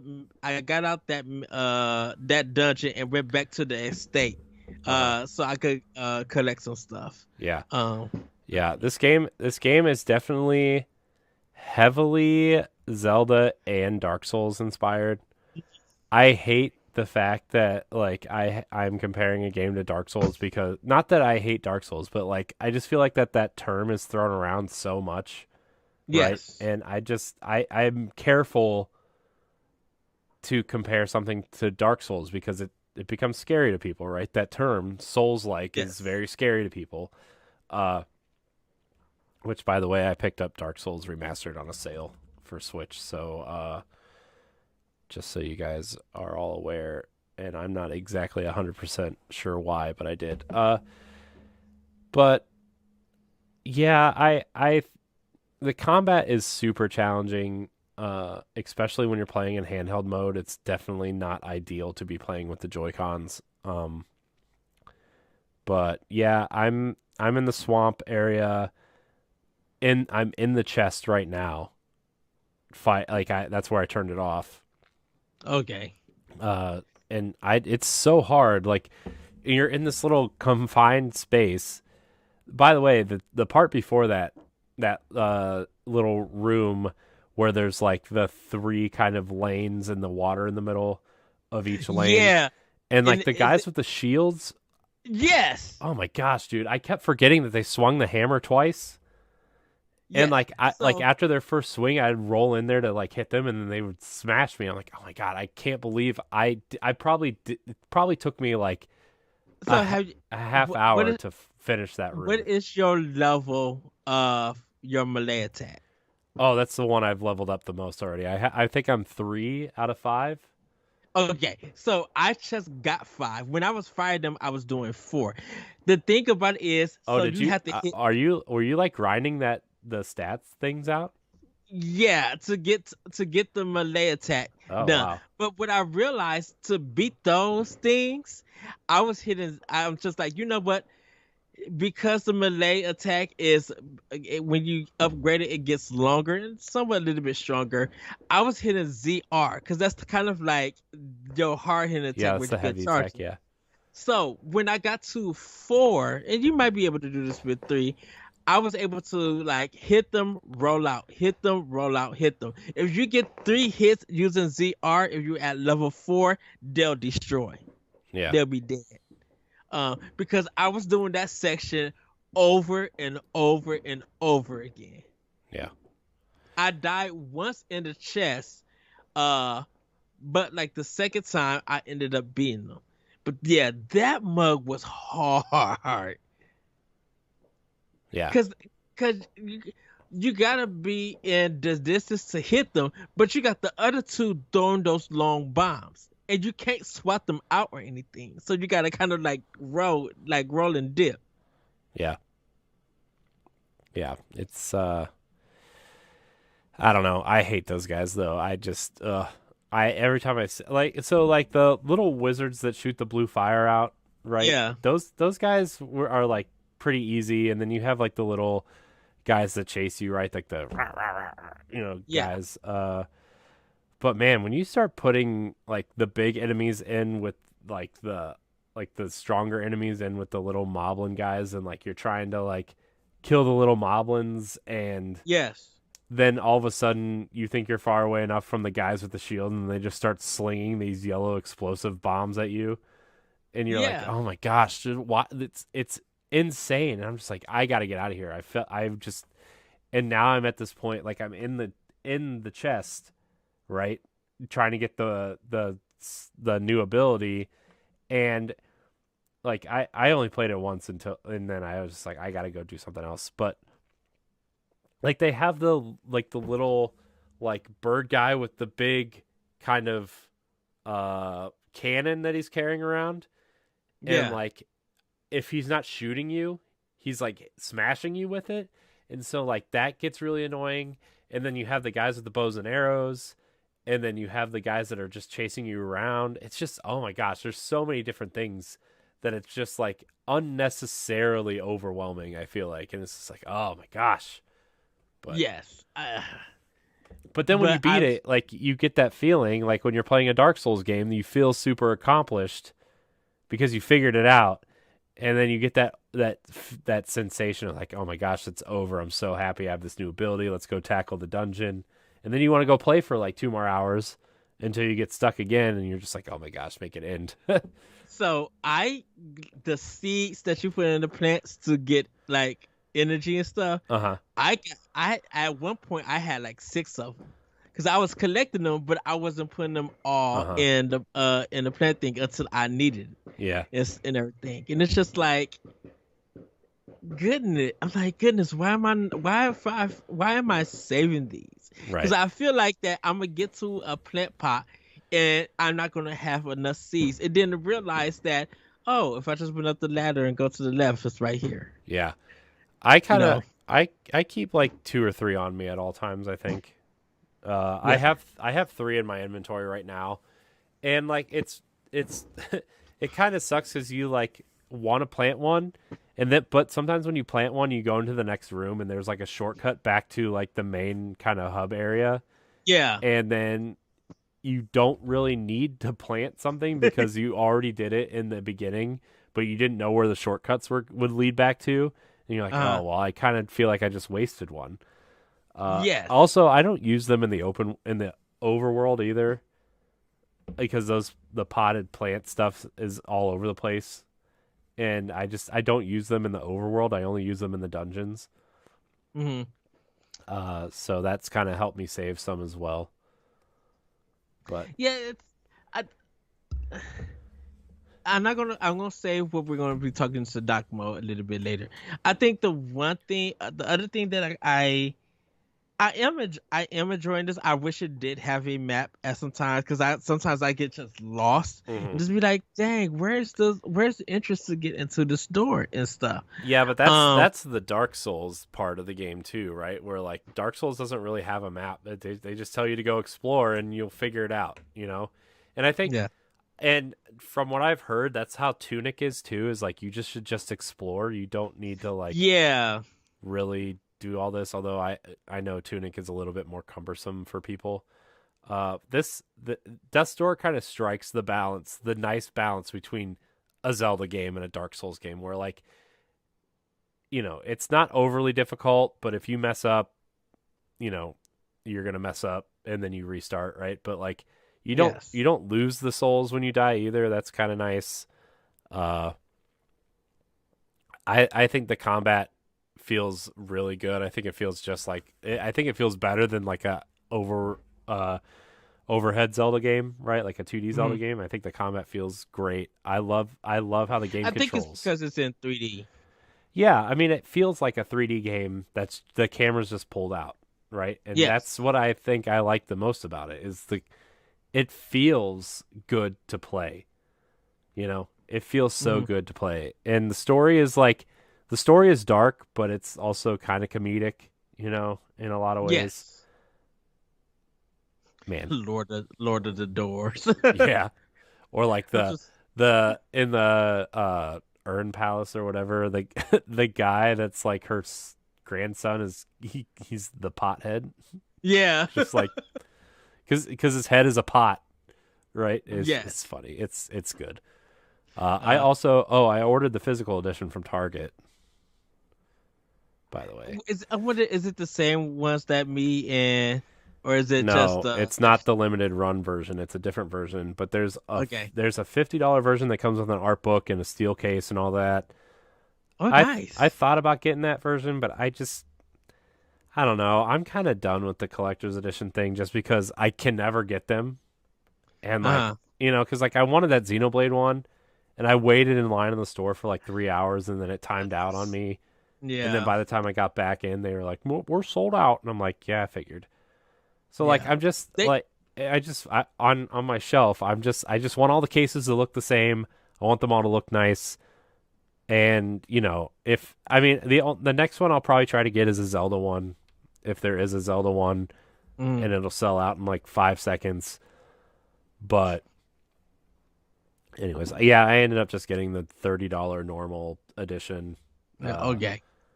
but I wanted the physical. I'm on that physical kick again. Yeah, I was yeah, I'm enjoying Death's Door. I will say that. Like once you start talking about it, and I was just like, okay, let me just continue on because I didn't start over anything. I started to get into the groove of it. I'm just like, okay, now Hmm. like I understand it. I got the flow of it. The more the more that I grind and put into my Malay, because if my Malay is strong, I could just really go through. I think the one thing I am kind of not upset about, but I wish they kind of made your life bar a little bit longer. I And I wish there know you was a gotta way to find this extend it gym. at least. Yeah, because it's hard finding those gyms and stuff to Yeah. extend it. Because you need four of it, but it's just like right now, like about to explore more of the frog kingdom. Uh huh. And that frog is sassy. Yeah. He's just like, you're not gonna get me because I'm not going to die. Yeah. And then you smack and he'll be like, ooh, I'll disappear. It really feels like after I beat him, like half of the game is done, and I haven't been able to upgrade my energy. Yeah. I think I'm gonna after I finish this dungeon, I'm gonna go around the overworld and kind of maybe use a map to like where are these like bird heads, Hmm. because I think I've found three of them just by random chance, right? Like I found two that gives you the blue, and then one that gives you the red. And I think red is for your abilities and green is for your health. Yeah, it is. So that's where I'm at with those. Yeah, because there is some that's in the outside of the mansion one, and it looks like there's a circle. It looks like it's gonna be like a warp area. Mm-hmm. But then there's also um some like it looks like a sword is in like the ground and has like the brown wrap, and I'm like this is for like a grapple or like some Mm-hmm. kind of whip thing or something. Yeah. So I need that to progress and get some things in the old and this different part of the world. And I feel like that once I beat the frog, that is going to be the next power that I get. Yeah. But I'm not so sure Yeah. and stuff. Yeah. And everything. Also, like, Yes. also it Right. looks like you can like go back to areas that you've already been and unlock stuff too. Yeah. So, So, well, I know. Let's see. I think it's probably around about 3,000 souls to upgrade all to great upgrade one line of it because I'm just like uh, the Malay one is important to me uh, because it what's weird is just like it says it's supposed to be more powerful, mhm. but it doesn't feel that way when you're doing normal attacks. It may be powerful when you're doing like the bigger attacks. See, I think it feels more powerful when it's hard to judge on the bigger enemies and the newer enemies because you don't really Yeah. know. But the smaller enemies, like I've noticed that some of them used to take like 4 hits and now they only take 2 to kill. Yes. So I mean, I'm noticing it. It's just it's not noticeable on newer or bigger enemies because they take so many hits anyway. So I don't know, but Okay. great game though. Yes. And I know we're going to be talking more about Death's Door in future episodes. But yeah, I am definitely am enjoying this. Mm-hmm. But Corey, it's time for Family News. Woo! Yeah, an Take it hour and away. 36 minutes into the show. Yeah, we actually have a lot to talk about this week. I have a pretty big wrap up section. No Nintendo this week. There wasn't really any new news out there, except for the Ubisoft stuff, but we're going to talk about that in the news anyway. Mhm. So our first story, Ed, Nintendo has filed a new trademark for Donkey Kong. Though companies file and re-up trademarks all the time, this one has caught the eye of many.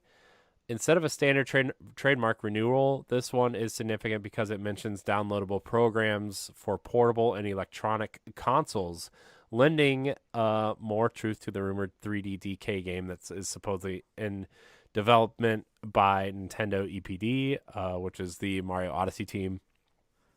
They also just renewed Donkey Kong along with Mario, Zelda, and Metroid relatively recently for their releases on NSO.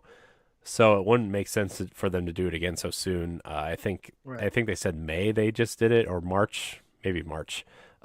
The last Donkey Kong titles released were Donkey Kong Country Tropical Freeze from Retro Studios, which came to the Wii U in 2014 and later to the Switch in 2018, and Mario vs. Donkey Kong Tipping Stars, which released on the 3DS in 2015, developed by Nintendo internally.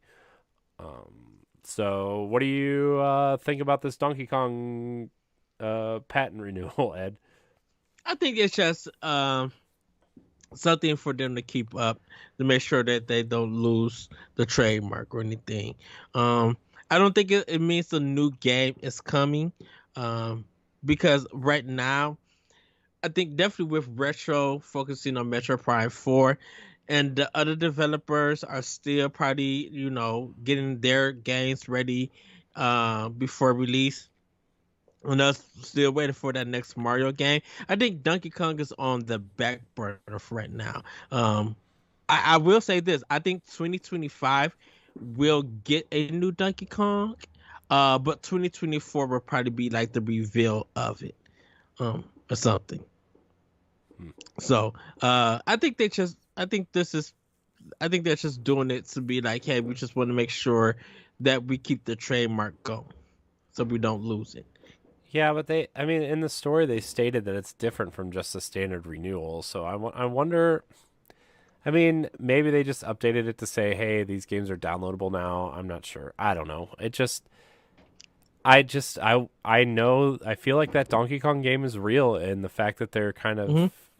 they've done some things with Donkey Kong recently that really makes you think. Very interested in seeing what's going on with What if that they franchise. remade Donkey Kong 64? Oh my gosh, gross. Um, I mean, I know a lot of people like that game, but gross. All right, Ed. Our next story. Last week, Nintendo dropped Ugh. dropped 4 new games to their catalog of Sega Genesis, Nintendo Switch Online games.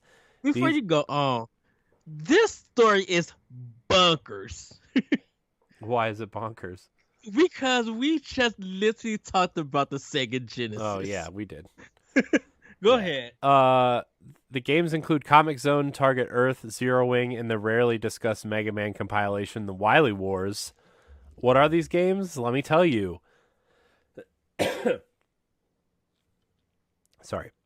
In Comic Zone, experience an action game in a setting based on American comics, complete with superhero power ups and intense fighting moves. Comic artist Sketch Turner finds himself lost in the Comic Zone, a comic book world of his own creation, and must battle mutants to escape it, panel by panel. In Target Earth, enemy Kron cyborgs are attacking Earth and its space bases. Battle across 8 different levels filled with exhilarating mech suit platforming action and customize your loadout by earning equipment based on your performance. Can you save the planet and uncover the true legacy of Kron?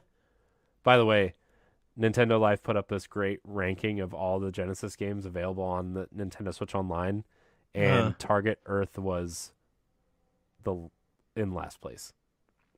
it's So so much questionable content. Zero Wing. This sounds more like your type of game. Is a side-scrolling classic created by Toaplan, a developer of popular arcade games. Cats, the leader of a band of space pirates, is terrorizing the galaxy. Pilot the only remaining Milky Way attack craft, and deploy Vulcan shots, lasers, and homing missiles to stop him and his buccaneers for great justice.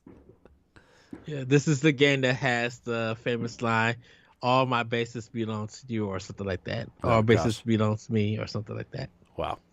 And then the last one, which I think is probably the highlight of this drop, is Mega Man: The Wily Wars. Uh, Mega Man: The Wily Wars features the first 3 games in the renowned Mega Man series compiled for the Sega Genesis. Wily's mechanical minions are on the loose, and Mega Man must defeat a bevy of robot masters to win the day. Beat all 3 games to unlock Wily Tower, where you can challenge a new boss. There are now 29 Genesis games available on Nintendo Switch Online, all of which are compatible with the Genesis wireless controller sold on the Nintendo Online Store. Uh, so yeah, the Mega Man Wily Wars is definitely the highlight of this I selection. I feel like. I want to play. I forgot to start it up and start it because we talked this in our Sega Genesis conversation for our standard definition, and I Mm-hmm. remember this game was for their online service. And then I found out that there were some people who actually got the game uh on cartridge and stuff, but America never got it. Yeah. So to see that this game is on the Sega Genesis, I am excited to play. I've beaten all the original Mega Man games. Everybody should know that. But I've You have? never got a chance. Whoa. I never got a chance to uh play the Wily Wars and stuff. Um because I just didn't have the online feature and everything. And like were new graphics, and I kind of want to see how does the Mega Man soundtrack sound on the Genesis soundtrack. How does this game play with it? Is it do they fix any of the problems that the old games have? Like I'm excited to like really play it. Comic Zone is hard. I know I a friend of show, Danomac from Dinosaur Machines podcast was really excited for Comic Zone on Twitter the other day. I couldn't tell if he was being sarcastic or not, but he seemed excited. Yes. Target Earth is so much questionable content. I actually spent birthday money getting this game for the Sega Genesis. Why? Because from the box art, because I was in such a shoot 'em up mood on the Sega Genesis. When I looked at it, I'm just like, oh, this is like an action packed, shooter. I'm going to get it. Was playing the first level, be like, okay, that's cool. Got to the second level where I'm supposed to fly and died within seconds, and it said game over. I'm like, and I kept dying in the same spot. I'm like, this shouldn't be that hard of a game. So, and then I never got to play Zero Wing, but I remember seeing the bad localization in EGM that made people laugh. So, I'm excited to give Comic Zone another try. I'm excited to play Zero Wing and Mega Man the Wily Wars. Target Earth could just stay in the questionable content bin. Yes, because that game. Wow. Yeah, I'm gonna. My goal is to play some more classic games soon because I have not done so, and I feel terrible for not playing as many games as I would like to. Specifically for this show, haven't played a lot, which I think is why I've been spending so much time with Death's Door and like at least experimenting with a bunch of other games. But yes, we'll get to that with Docked Mode later. Our next story, Ed, Nintendo superfan reportedly spent over $40,000 to ask if Nintendo would ever revive franchises like F-Zero, Baton Kaitos, and Wario Land, and others that haven't seen new entries for a long time. According to Video Games Chronicle, the fan bought 100 shares in Nintendo stock in February in hopes to ask the question. In hopes to... I got lost. In hopes to ask the questions many have asked themselves time and time again, Nintendo actually had a response ready, stating, quote, "It is realistically difficult to develop new titles and remakes, including sequels, for every Nintendo game that people request, but we are very grateful and appreciate the expectations our fans have for our games. Ellipsis. We are always considering how to develop new titles and remakes that can be enjoyed by many players." It has been quite a while since the last entries in these series. The last F-Zero title was F-Zero Climax, a Japan-only Game Boy Advance game, while the rest of the world last saw the franchise on GameCube in 2003. Baton Kaitos' last entry was also on the GameCube in the form of Baton Kaitos Origins, releasing on December 5th, 2003 by Xenoblade developer Monolith Soft. We last saw Wario Land Shake It release in July of 2008. So that's the last time we saw those franchises. Ed, how do you feel about this response from Nintendo, first of all? So I kind of struggle with this one because I understand that they couldn't, they say realistically we can't make a sequel to every game, but I'm like, no, you actually can. You just choose not to. As many games of popular franchises that are the IP that they have, you guys can make a game. It's nothing about being what can we create to make this game our own. I think it's just like you could go in and literally just make a game and improve on some things, and people will buy it and everything. People are.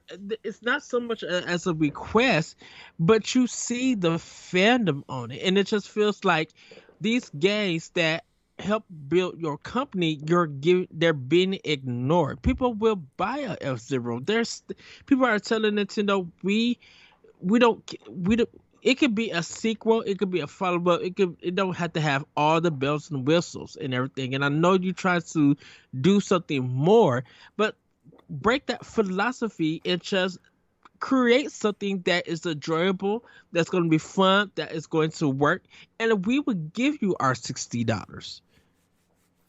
Yeah, I You mean, know, it I mean, I think it just comes down to Nintendo internally wants to kind of make games that people first of all will buy.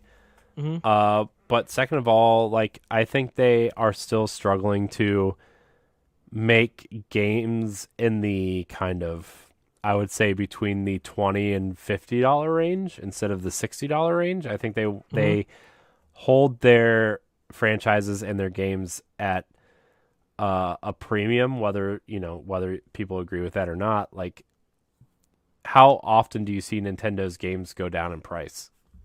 Never, Barely. never. Like you see, Well, if see. they go on sale, I mean, it's like $41.99. yeah, but they don't stay at that price. They go back up, Yes. right? And so I think the last time we really saw that was like the Player's Choice games on GameCube, right? Or On Wii. I guess the 3DS had the Player's Choice thing too, but uh, you know what I mean? Like they just have it in there because like the developer behind Fast RMX and Fast Racing Neo Mm-hmm. pitched that as an F-Zero game, and Nintendo said no, right? Like how many people you think have pitched Nintendo an idea for one of their IPs and Nintendo just said no, right? Like They probably done a lot of it. yeah, and I mean that. Remember when everybody was just straight up shocked when Cadence of Hyrule came out because Anuma and Miyamoto love Crypto the Necrodancer, so they reached out to the developer to make a Zelda game, which is unheard of, right? Exactly. And I wish they would do more. They find gems all the time like that with snipper clips, with good job, moving out. Like they do find smaller gems.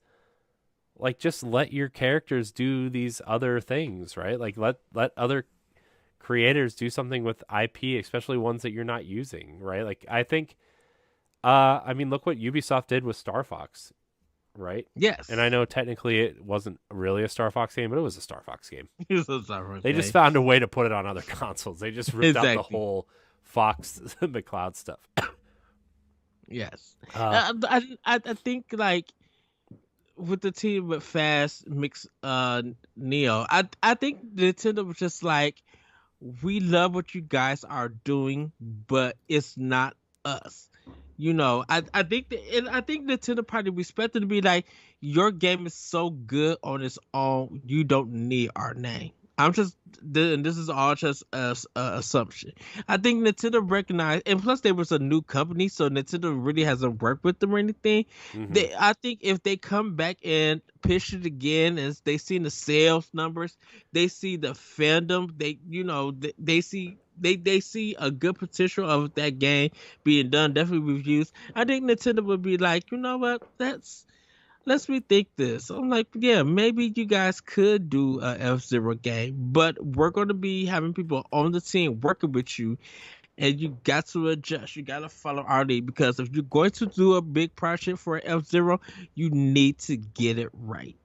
Right. And then it's I know a lot of people are gonna be like, well, look at Mercury Steam. Like, how did that even happen? I'm like, well, right, because the game they made before Samus Returns was not great. That 2D Castlevania, nobody liked it. I think I think you're one of the only people that had anything positive to say about it. Yeah, so they did, for people who don't know, they did Castlevania, the Lord of Shadow game for the DS. Yeah, what was it called? Mirror of Fate, I think it was what it was Mirror called. of Fate, yeah. And then they did the second Castlevania Lord of Shadow games for PlayStation 2, or was it PlayStation 3? It might have been PlayStation 3. It was 3 and Xbox 360. Yes. Which they're on sale right now, by the way, for like $5 a piece. Yes. So Mercury Steam had an idea because of that.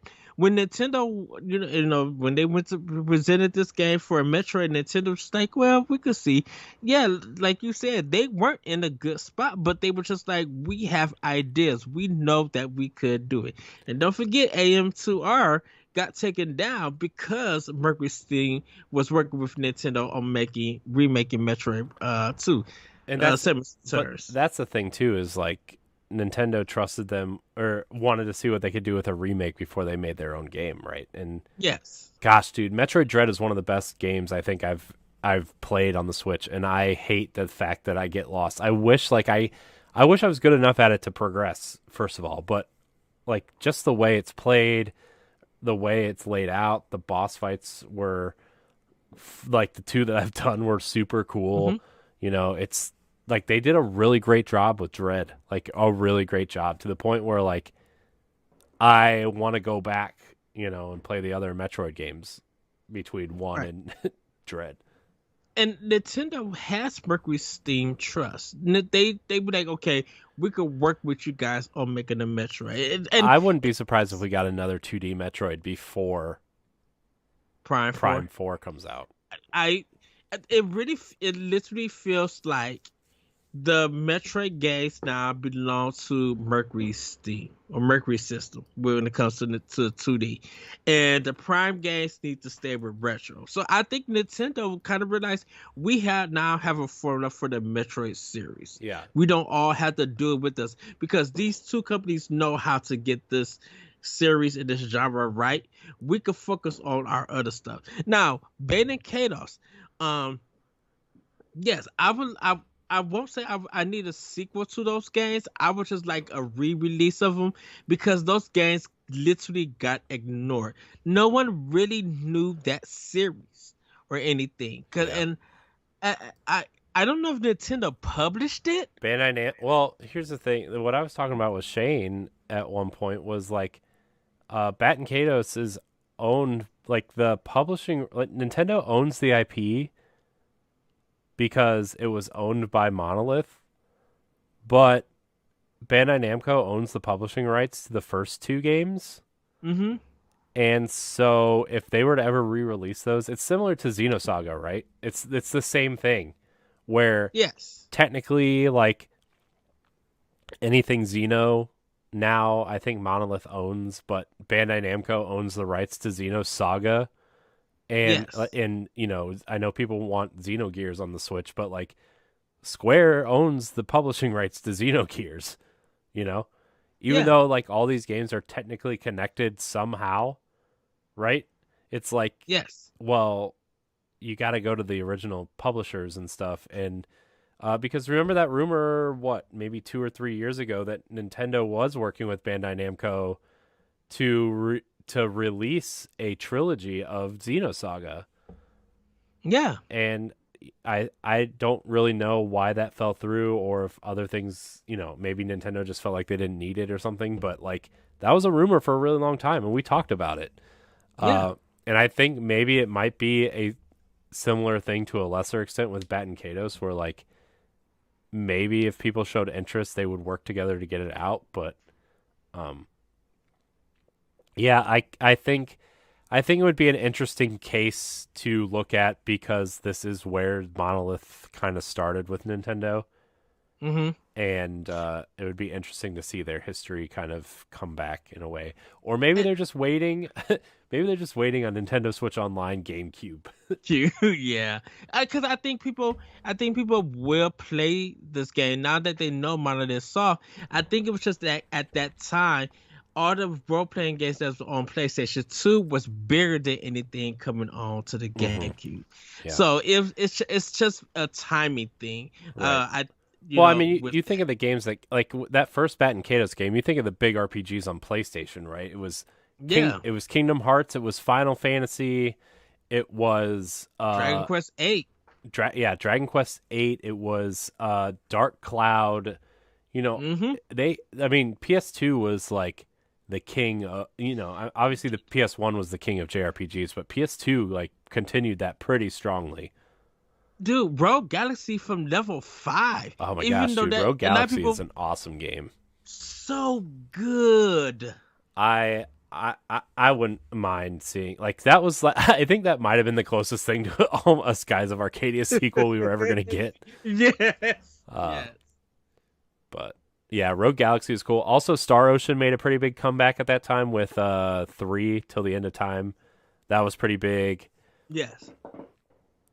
So the Tales games were coming out at a brisk pace, I think, at that point too. Right, because Tales of Symphonia did hit GameCube, but they said it also come out for PS2. No, but there was I think Tales of the Abyss was on PS2, maybe. I think so, yeah, because Tales of Symphonia HD came out to PS3. Mm-hmm. I do remember, Yeah, which is a really great game, and I think I wish that would come out to Switch. I would literally take a Switch port of that. yeah. So, So. Yep. Anyways, there's that. I mean, Nintendo's been proving that man, I'm not gonna say it because we're gonna fall down a Switch rabbit hole, and I just Yeah, we got other stuff to get to. All right, here's the wrap up. Just a few quick stories here to fill you guys in on. This first one's really just for me. Nobody else really cares. I get it. But footage of a canceled Epic Mickey game starring Donald Duck has been discovered. In a recent video posted by YouTuber Slopes Game Room shows footage of Mickey and Donald wandering a money vault a la Scrooge McDuck's bank vault, which makes sense as it was rumored back in the day that the third game would be centered around takes on the Disney afternoon cartoons such as DuckTales. The Epic Mickey video games were developed by Deus Ex creator Warren Spector and is now defunct studio Junction Point. The first game was released as a Wii exclusive on November 25th, 2010. I remember that because I went and bought it for my birthday for myself. And received both a spin-off for 3DS called Power of Illusion and a multi-platform sequel revolving around two-player co-op with Oswald the Lucky Rabbit called The Power of Two. Both of those games released on November 18th, 2012. There's still a rumor that an Epic Mickey collection will make its way to Switch and other platforms, though has lost traction over the past year. But that's still a pretty big rumor that I'm excited for. Man, what a promising game that the sequel just kind of killed the franchise, man. Epic Mickey was really fun, the first one. It really was, and I know I would say this. I love the box art, and to see this game even being made and being Warren Spector's dream game, I'm just like, I have to get it on. I have to get it on Wii. Build up my collection. And then I just went and got the second one because I'm like, of course, doing that. But I would have loved this Donald Duck game. Yeah. I would have. I mean, I think it was going to be like a Epic Mickey 3, but like Donald Duck was a playable character. Like you could kind of switch between the three of the characters, right? And all three of them would have special abilities. Because I remember that was the big thing with 2 was Oswald had different abilities than Mickey. So, yes. And can I say one last thing? I love the name Epic Mickey. It's such a cool tie, I know, and Power of Illusion was such a cool tie into those old classic games, right? So cool. Sea of Stars, the RPG prequel to the hit indie game The Messenger, has officially been delayed to 2023. In a recent message on Twitter, Sabo Team stated, as we are closing in on a very big milestone, the road to launch becomes clearer, and we find ourselves here in a large body of text and our logos at the bottom. Keep in mind our two main priorities, quality of life for our team and quality of the finished game. We can now confirm that Sea of Stars will be released in 2023. We understand waiting is a big ask and want to sincerely thank our community for the overwhelming support and positive vibes. In the meantime, we are looking at the option to get a playable slice out to everyone this year. The game was end quote. The game was first revealed in 2020 via Kickstarter, evoking classic SNES titles like Chrono Trigger, Illusion of Gaia, Breath of Fire, and more.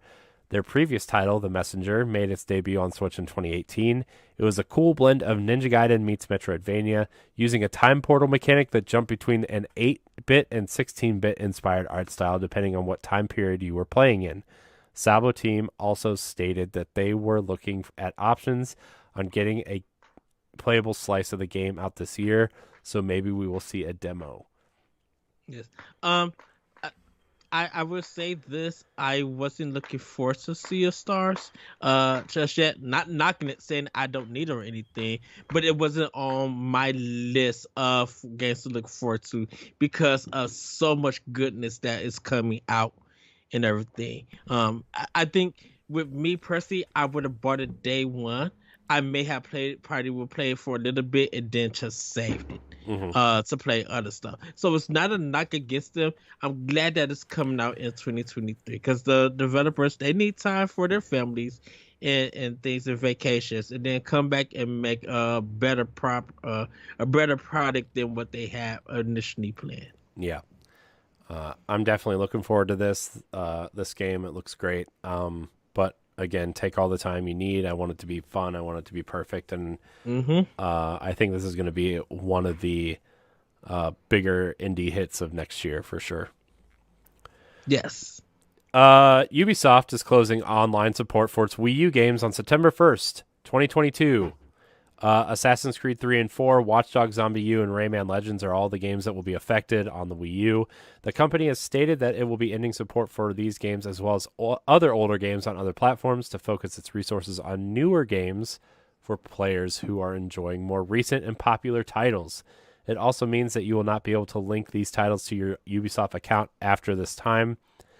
This isn't surprising as companies end online support for older games all the time, and the Wii U's online functionality hasn't been relevant since the Switch launched in 2017.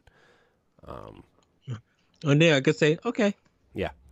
I mean, I didn't even know Zombie U and Rayman Legends had online support, so. Okay.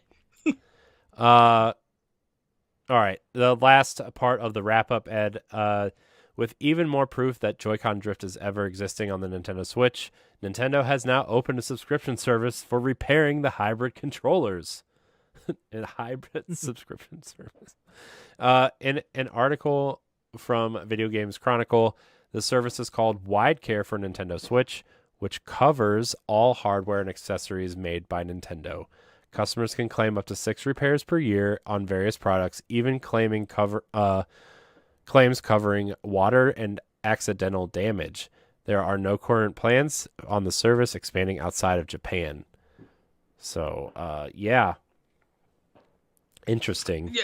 So, I was listening to Newswave talk about it, and so if in Japan, if you sign up, it's $1.50 per month, or if you want to go for a whole year, you can, which is only $15 for a whole year.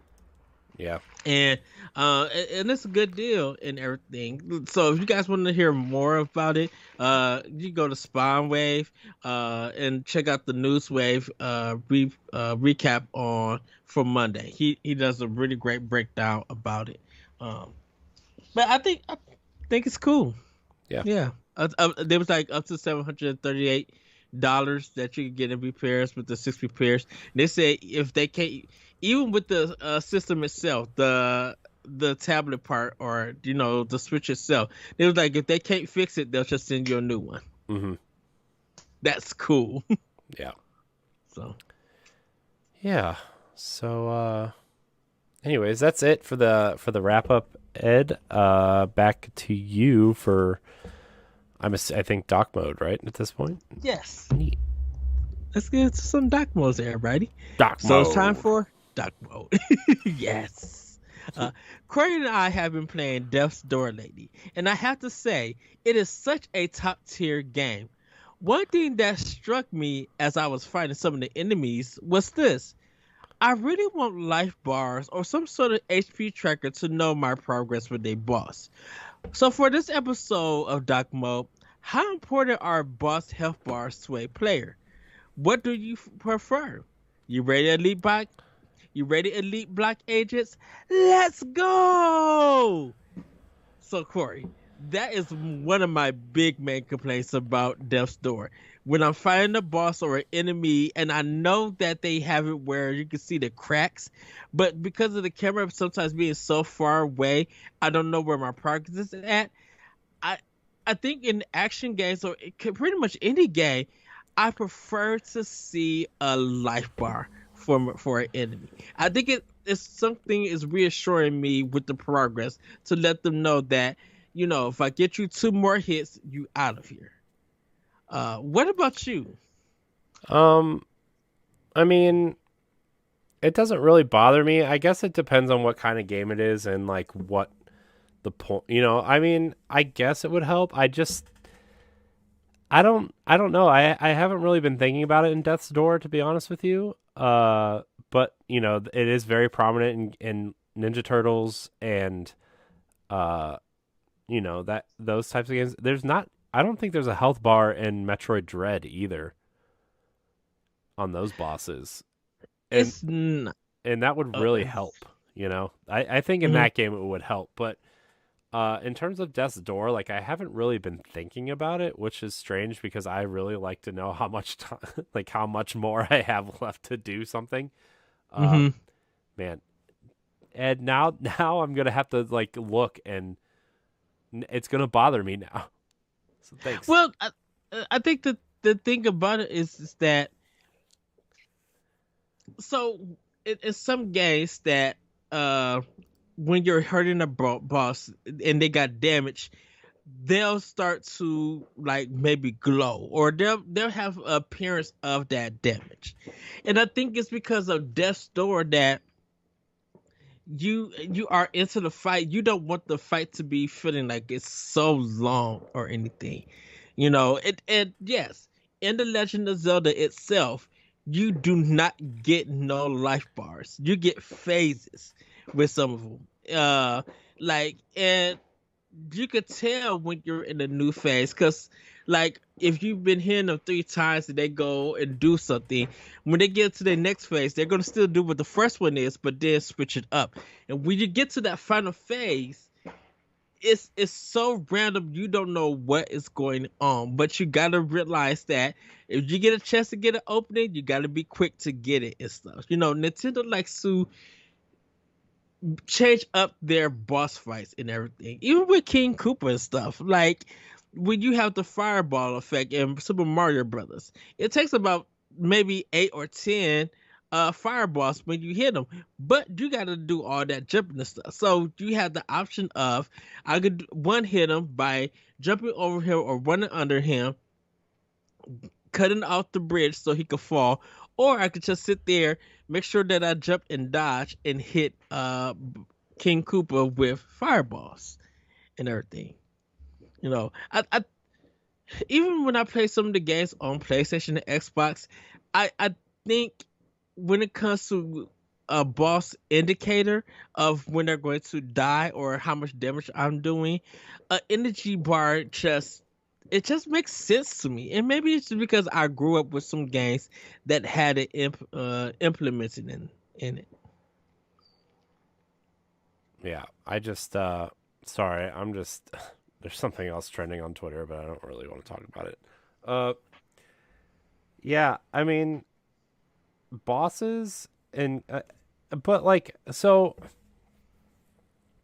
again, to me, it comes back to like what game you're playing. Because like I think of Super Mario 64, right? When you're Hmm. playing Super Mario 64 and you run behind the boss and you throw the boss three times and they're dead, right? Like that's the mechanic, right? And so I don't I don't I don't really mind how Death's Door does it because of you do see the cracks, and to me, like I'm playing on the TV. I'm playing this game on the TV, especially boss fights because of the Pro controller and how much better it is than the Joy Cons, right? And Hmm. so I see the cracks. I see like they start blinking a little bit, kind of like old school beat 'em ups. They kind of change. One of them changes their whole dynamic of how they fight you. So that gives is Yes. an obvious clue. So I think Death's Door does a good job of letting you know, hey, you know, you're halfway or close to being done because the boss is changing. Um, but again, like I wouldn't mind seeing health bars there. I think having that, okay, well, I have this much to go, but also like it's just something else for you to look at instead of concentrating on fighting the boss too. Yes. And like if there's too much going on screen, like Fire Emblem Warriors, for example, there is so much going on that screen, like in terms of a heads up display, like, you know, where you're going. The map is huge. Like it gives you a list of all the characters that are in your party. You know, there's just a lot going on. I'm like, man, I wish I could just clear some of this out. You know, I don't Mm-hmm. care about the people in my party, to be honest. I don't need to see their health bars or their attack statuses or anything, right? Like there's a lot going on. I appreciate a nice, clean kind of heads up display. And so, you know, I think I actually think maybe like a little health bar over their head might be something useful too, Yes. you know? And I know a lot of games do that. Like Assassin's Creed Odyssey does that, and that's a game that I really like, and they just have like little mini health bars above their heads, which helps. But you know, I don't know. Health bars are just something else to look at, and it's helpful in certain situations, but I think it would be hurtful in different other situations. So I don't know. Well, because I know, like in beat 'em ups, of course, there's going to be a health bar. In Bayonetta, there is a health bar and everything to show you, um, where you at in the progress in the fight when you're defeating an enemy. Definitely when they have like the double health bar that's colored, like you'll hit the enemy and they're white, and then it goes to like green or orange before they actually get to the yellow, and you start depleting that and everything. I think it's just that with a game with Death's Door, even some with the Soul games, it's just like, am I patient enough to deal with this boss, or am I at least, or I should say, am I impatient with this boss because I can't see it and I want to get done with it, or is it that if I get to a certain part of a boss's energy and seeing it in on my screen, that I could plan for what their next plan of attack is going to be and everything. You know, just to let me know where my progress is at, because it it sucks when you are doing multiple things to get that energy bar down, especially when you feel like you're chipping that away, and they swipe you two or three times and you're dead, and you got to do all of that over and stuff. Right. Yeah. I don't know. I mean the way that Dark Souls does it is like there's just like a big health bar at the bottom of the screen, right? Mm-hmm. And so that's easy enough to like glance down at or whatever, but also, you know, it's I know people want to like focus on the boss and not have to see how much they have left, and it kind of I don't know, it's different. It's just different per game. Obviously, you want a health bar in like a fighting game too, right? Because that's like, oh Yes. well, you know, I can see if I'm winning or losing or whatever. I think it's more useful in that competitive type of sense. Yeah, because definitely in a lot of RPGs, like I always try to scan enemies so I can find out what are the HP. So I know that, okay, there's 625 HP with my three characters. I got their weakness. Okay, let me start working to get this down. There are boss fights that there's certain boss fights in Final Fantasy X that I wish I knew their energy, because I'm like, how long is this boss fight going to be? Like, Hmm. I do not like 30-minute boss fights Yeah, in at all. JRPGs like that, like there should be a health bar, right? There should be Mm. something that indicates that. Um, so I don't. Yeah, I mean, I noticed that in Final Fantasy X too when I played it. Not 10-2, but 10 also. Yeah. I forget there's a 10-2. I would think everybody would like to forget that there's a 10-2. But Some yeah, I people mean, like it. I mean, like that last boss fight is like, like if you don't level up Oh, correctly, it's like 40 minutes long, and there's no health bar. yes. It's just like the fight just ends randomly, and you're like, oh my gosh, what? Come on. Now, me and you both play Destiny and Destiny 2. We both be in the main campaign. You're still playing this stuff. Getting those boss fights is kind of just like, you know, you're fighting the boss, but then everything else is thrown at you, and it sucks when you're trying to focus on the boss and you can't focus on them because you're dealing with everything else. And if you die, now this is just single player, not so much multiplayer.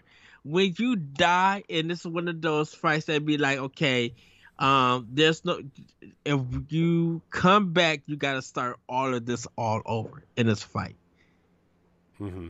You know, Yeah. where when it's multiplayer, you can continue to fight until you get back there, and unless all players die, that's the only way that you got to restart that fight. Yeah. You know. Yeah. Well, I mean, in a game like Destiny, though, like the like the health bar is almost like dumb in some cases because like it's really just telling you like, okay, this is you're fighting towards the next phase of the boss, right? And the only time it kind of really matters is if like you're raiding and you see like, oh, we gotta, if we like do the mechanics correctly and we're all on the same page and we all do everything on point, like this last kind of round we can commit and try to like, before his enrage phase comes in, like if we can commit, let's commit, and that'll send you into like a final type of thing. But yeah, I think health bars are like I said, I think health bars are great, but a lot of them are useful in some situations and some of them are just dumb in others. And actually Outriders does a great job of like the health bars in Outriders are pretty useful actually. They're above their heads, right? They're above the enemy's heads, and like if it's red, obviously it's like a basic enemy. If there's like a yellow bar underneath them, that means they're like more of like a mini boss type character. So I actually like the way they do theirs a lot, and I think Borderlands is the same way, right? They have like the little bars or numbers that fly off their heads and stuff. And then I think the main bosses in Borderlands actually have a big health bar at the bottom. So Yes, it does. Now something like Monster Hunter, of course that you're swinging and you're hitting at it, and then when it starts running away, it's one of those things that I'm like, okay, how much damage did I do, or did I break enough pieces off?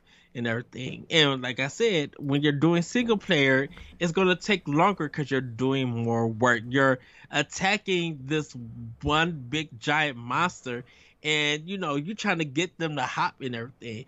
Unless it does is like ultimate move. But when it's like multiplayer and stuff, and y'all whacking it to make it fall and everything, the damage doesn't even matter. It's just like everybody's doing their part to get it done and stuff. So I think I do agree with you. I think it depends on what genre or and what kind of game that you're playing and stuff. I just know for me that sometimes that if I feel not frustrated, but I feel like if I'm stuck on this boss for such a long time, give me some sort of an energy bar so I can know what the heck that if I'm finding it, if I'm making progress or not. yeah, I need some reassurance. Now, for Nintendo games, I think we kind of been trained to know that if they do 3 phases or we get off 3 to about 10 hits or something, we know that that's going to destroy the enemy. That's going to be the end of the boss. It's mostly the 3 hit kind of thing. Like if you hit them one time, you're good. If you hit them another time, they're good. If you hit them one more time for the 3rd time, you probably defeated the boss and won the level.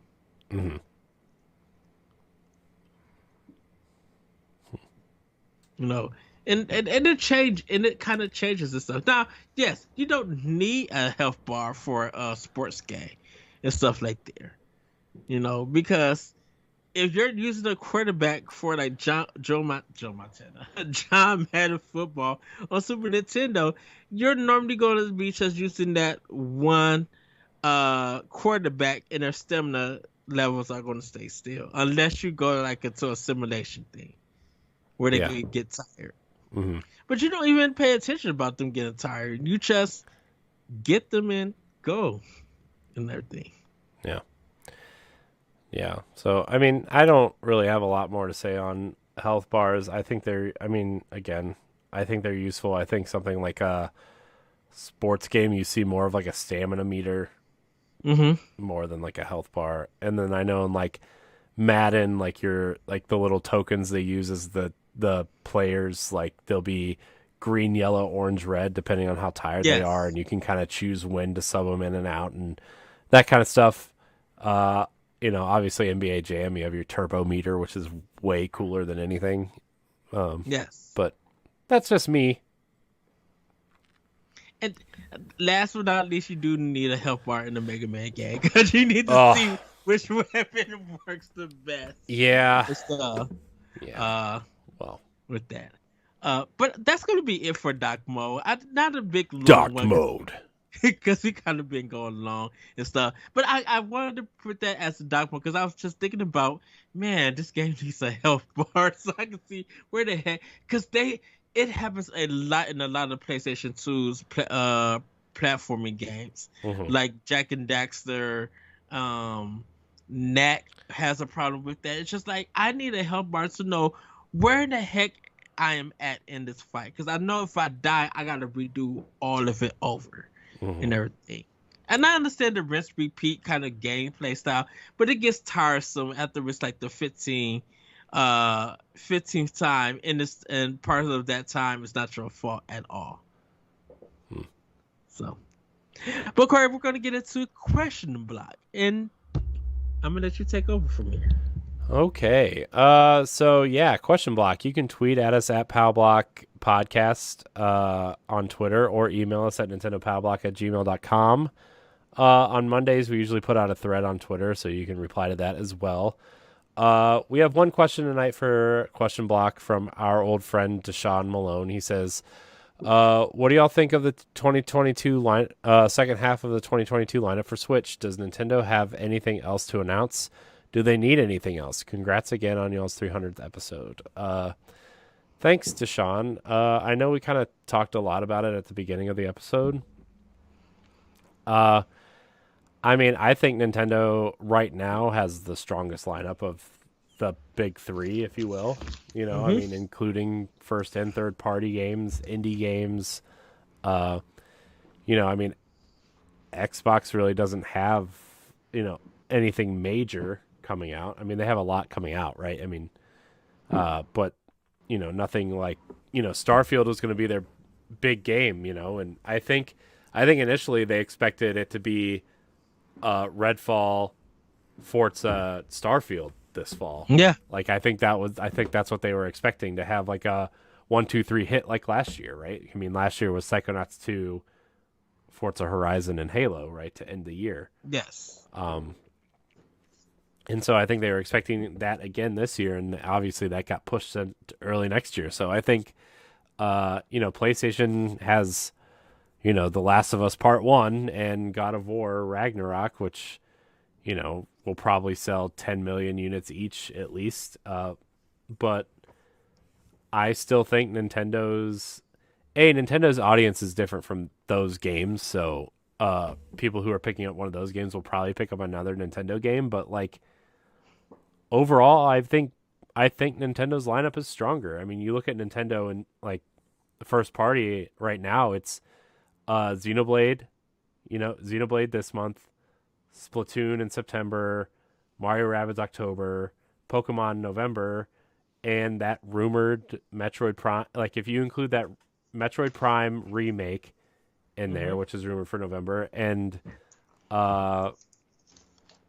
maybe fit Bayonetta 3 somewhere in there, which I still think it's getting pushed to next year. But you fit Bayonetta 3 in there somewhere and Advance Wars in there somewhere, right? Oh Yes. my gosh, that's such a killer lineup. And then you add, Persona and Nier and uh, Live Alive in there, and a couple other things. Like, man, Nintendo's got a killer lineup. Yeah. It's they. I think it's because right now they're strong because it's a default of them being strong, and it's a default because Xbox and Sony don't really have much to offer at this time with their consoles. With Nintendo showing this is the games that we have planned, people are planning where they're going to spend their money. Oh, don't forget Whether Super Bomberman R too. Yeah, that is true. And so and people gonna be like, okay, I got indie games I could buy, third party and first party. I have stuff to look forward to for 2022. So by default they are strong. Nintendo right now don't have anything else to announce until after Breath of the Wild 2 comes out, or they give their name. Once they give the name of what they're going to be naming Breath of the Wild 2, that's when they're going to get more stuff out rolling, because we could probably get at Metroid Prime is on the line, Advance Wars on the line, but you know what, we still got the Mario Kart DLC that's coming out. We probably still got updates for Animal Crossing. We probably still got more stuff that Nintendo, that for games that's already out that they could update and announce. Now, for like pretty much new games, there's a possibility that we could get another Arms or Punch Out. Maybe they are working with Namco and we could see a Soul Calibur 2 HD for Switch, or we could see Pokken 2 with Bandai Namco. We could see a lot of games that Nintendo should be like, we're going to our partners to work with them to bring something out. There probably could be an Astral Chain 2 or anything, but all of that being announced and stuff, they're not ready to do that until next year. I think they are focused on, let's finish up the stuff that we got out now. Let's cut our commercials and let's be ready to roll this stuff out when we go into marketing mode. And right now they don't need anything else. Yeah. They don't need a new Switch announcement because they still got the OLED. I would actually think it would actually hinder the Metroid Prime remake to come out this year. Mm-hmm. I know Nintendo. Yeah. I know Nintendo wants a proper first party game in November, right? I mean, yeah, Pokemon, but like, I think a lot of people forget that the Pokemon Company is the Pokemon Company and not part of Nintendo. Right.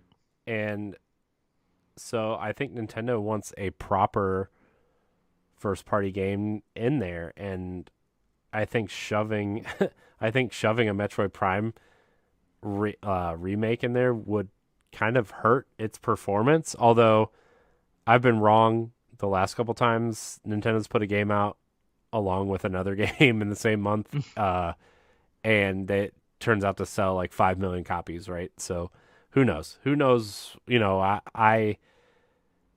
I think now if it comes out on Switch and it says Nintendo on the box, it's going to sell at least 2 million units, right? I mean, yes. I think they would be upset at 2 million units, to be honest. Like, Metroid Dread is the best-selling Metroid game ever, and it's sold 6.5 now. Mm-hmm. So yeah. I mean, yeah, I don't know. I feel like if I was positioning games, Metroid Prime remake of the first one would be better in August when you don't have anything. Right. But shoot, I'll take the NES Remix Collection 1 or 2 if need. Plus, like, so the games that are rumored right now, there's kind of 5 major ones right now. The Metroid Prime remake of the first game, and according to that leak, the other 2 games are getting the HD treatment as well. Although I don't know if they're going to be full remakes or if they're just going to be HD remasters. It's yet to be seen.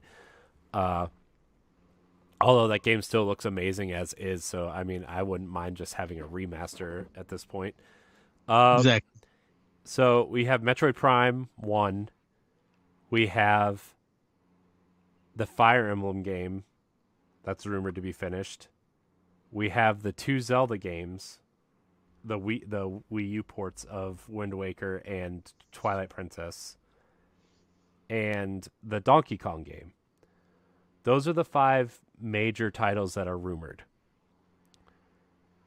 I think, man, I don't know. I almost want to see, like, the thing that put a big wrench in my plan was putting Mario Rabbids in October, right? Mm-hmm. I thought that game was going to come out in like September, right? Early September. You have 2 games in September, right? You have Mario Rabbids and Splatoon, and then you have October wide open for something big like a Zelda or a Fire Emblem or the Donkey Kong or Metroid games, right? Yes. Like, but putting Mario Rabbids in October with all these other great games really just wrecks any potential. So, I mean, I guess if you put Metroid like that week before Black Friday, I guess would be fine. Which means that that's probably why Breath of the Wild 2 got moved out into next year. 100%. It's because I think they have all the bases covered to be like, you know what, we already got games ready and set. Mm-hmm. You know what, Unuma team, y'all go over there. You better polish that up. Yes. Make it pretty. Make it run. I don't want any. Look, again, I played it a little bit this weekend, and as beautiful as that game is, if there's a lot of things going on in that game dips between 20 frames a second, and I would really like to see them clean that up. Like a lot. I think now, because they only got the Zelda team only got to focus on one console. Mm-hmm. Monolith Soft knows the Switch.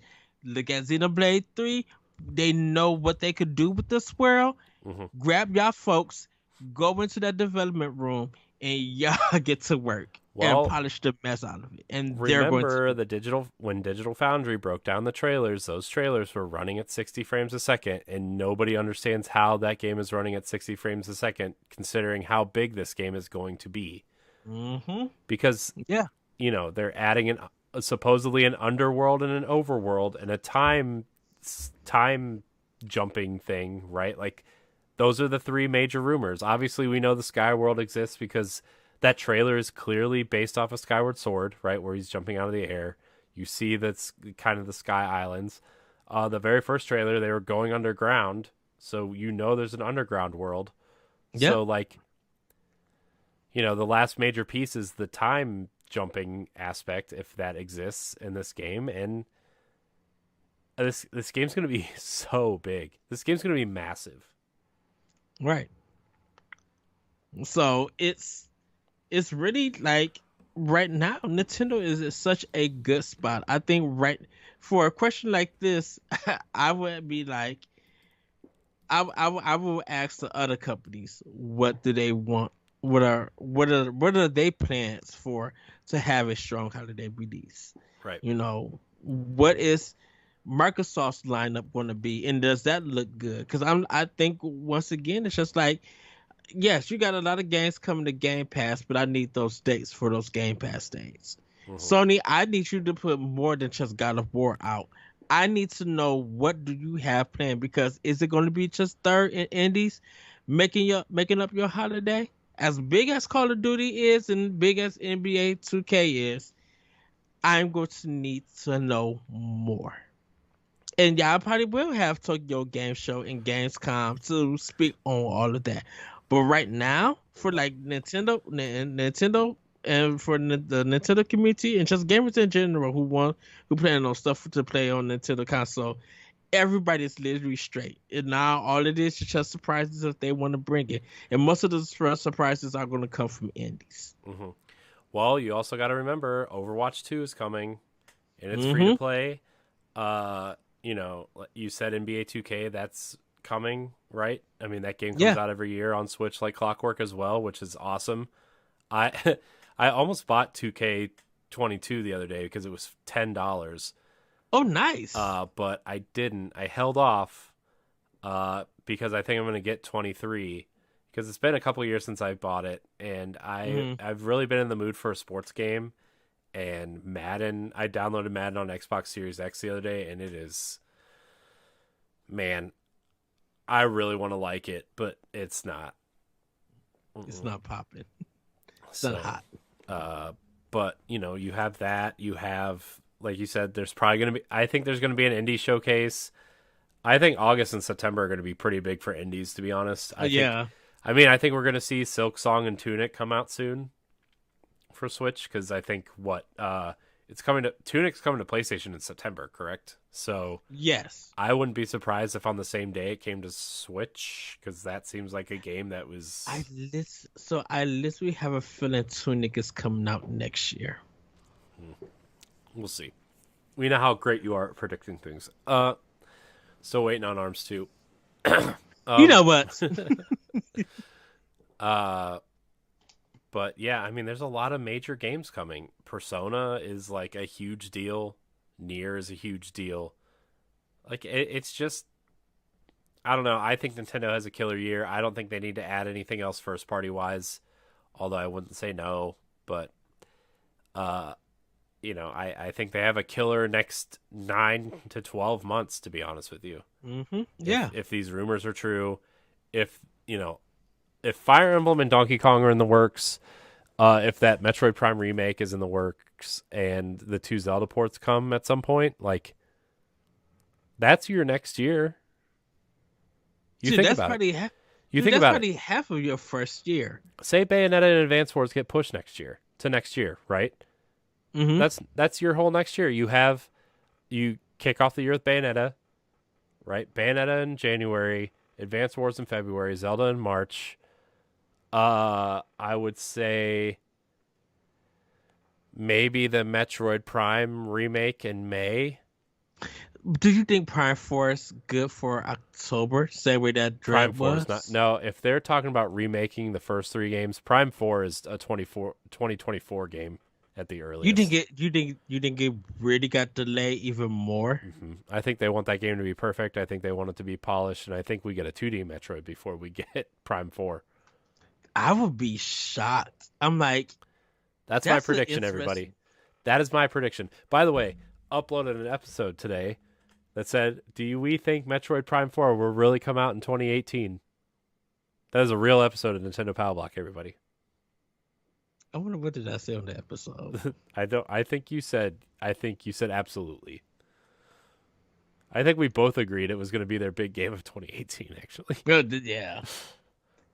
Oh man, those episodes did not age well. But you know what? I think it was because of we seen it, and it looked like we didn't at the time. We didn't know the developers, and we didn't know that it was having that much trouble, right, and everything. Mm-hmm. So we kind of felt like that in the scheme of things, since we didn't really know more of Nintendo's lineup. Yeah, that Prime 4 would be one to fill it out. So we kind of had a feeling that like they probably been working on this game to come out. But I think once they for some reason, I don't know. I think once they delayed it and Mercury Steam came in to do Metroid Dread, because I don't think it was, I think was 3DS still out yet? Yeah, I mean 3DS. Yeah, Samus Return came out in that October, I think, for 3DS. Okay, so that may have played a part in their plans for that to happen. Mm-hmm. I think we're getting a 2D Metroid. Not this year, obviously, but I think I think before Metroid Prime 4 comes out, we're getting another 2D Metroid. So I think we'll get another one. I feel like 25 we would get it, because they did say that even though this chapter of Samus' story has ended, they have plans on making another one to continue her story. So the next one, I feel like 2D will come out after Metroid Prime 4. But if they're delayed Metroid Prime 4 to 24, then yeah, I could see that happening. But man, Mercury Steam would have to be working quickly for that to happen, because you're gonna have to get that game out by at least the end of 23 or at the beginning of 24. Like, and it really has to be to the point where it's not just an easy remake, that this is a literally new chapter into it. Because once they showed off Metroid Prime 4, if it's hitting the notes that it's supposed to hit, Prime 4 is going to be a big discussion among the Nintendo community. Yeah. Yeah. I mean, we'll see. I don't know. I want to be excited for I mean, and it's a great time to be excited for Nintendo games right now, right? I mean, there's so many things announced. There's so many things coming out within the next, 6 to 9 months, and it's always exciting to look to the future. I kind of want to focus on the rest of the year first before we start next year, because it's extremely overwhelming to think about anything other than the rest of the year, right? Nintendo Life actually put up a great article today that said 30 games coming to Nintendo Switch this year, and one that's not. And obviously it's talking about Breath of the Wild, but like, I'm trying to find the article, but they listed 30 games for the rest of the year. Also, you got to remember, like, the Cuphead DLC is coming out, which is kind of like an entirely new game in and of itself. Oh, it's out already. Is it? Well, yeah. Okay. Well, I missed that, I guess. Not that I really care about Cuphead all that much. It's let's see. And Klonoa comes out this week, right? Live Alive.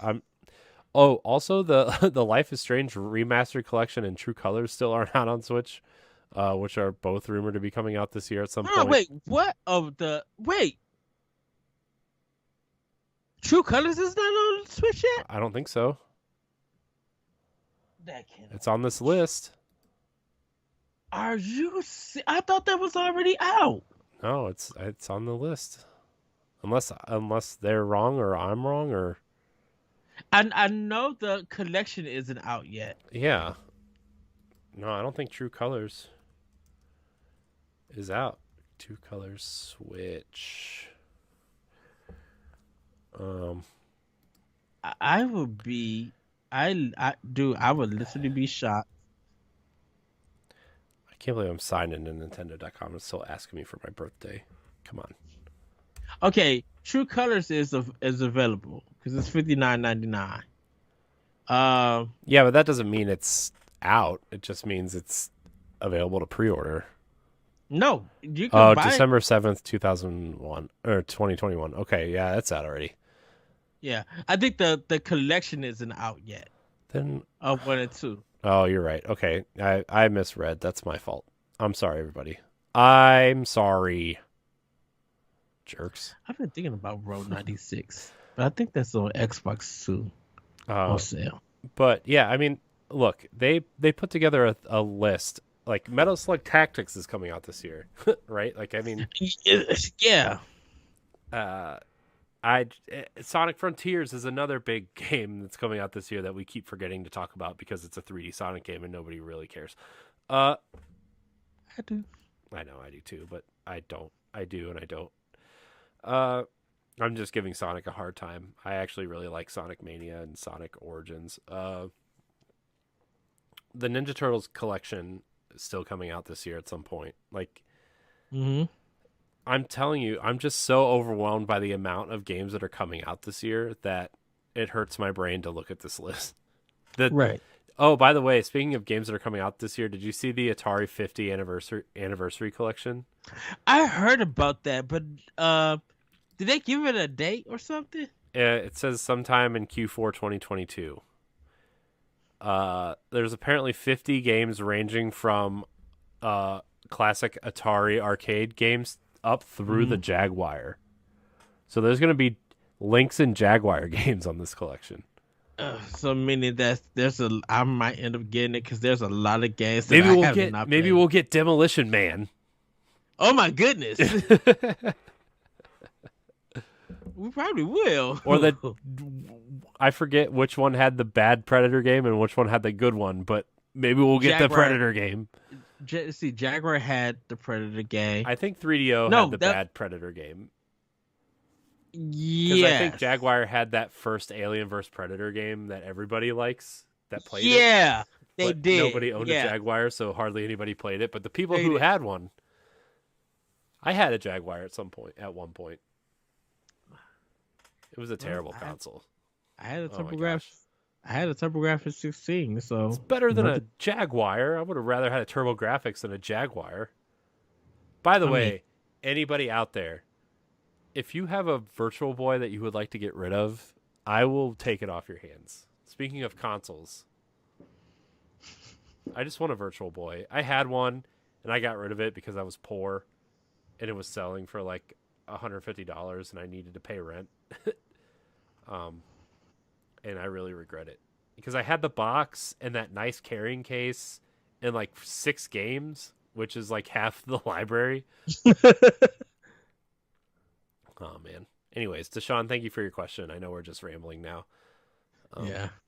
But Ed, before we get out of here, I know like I teased you for saying this was like a new season of Pow Block, but this kind of feels like a new starting point for us as a team, I guess.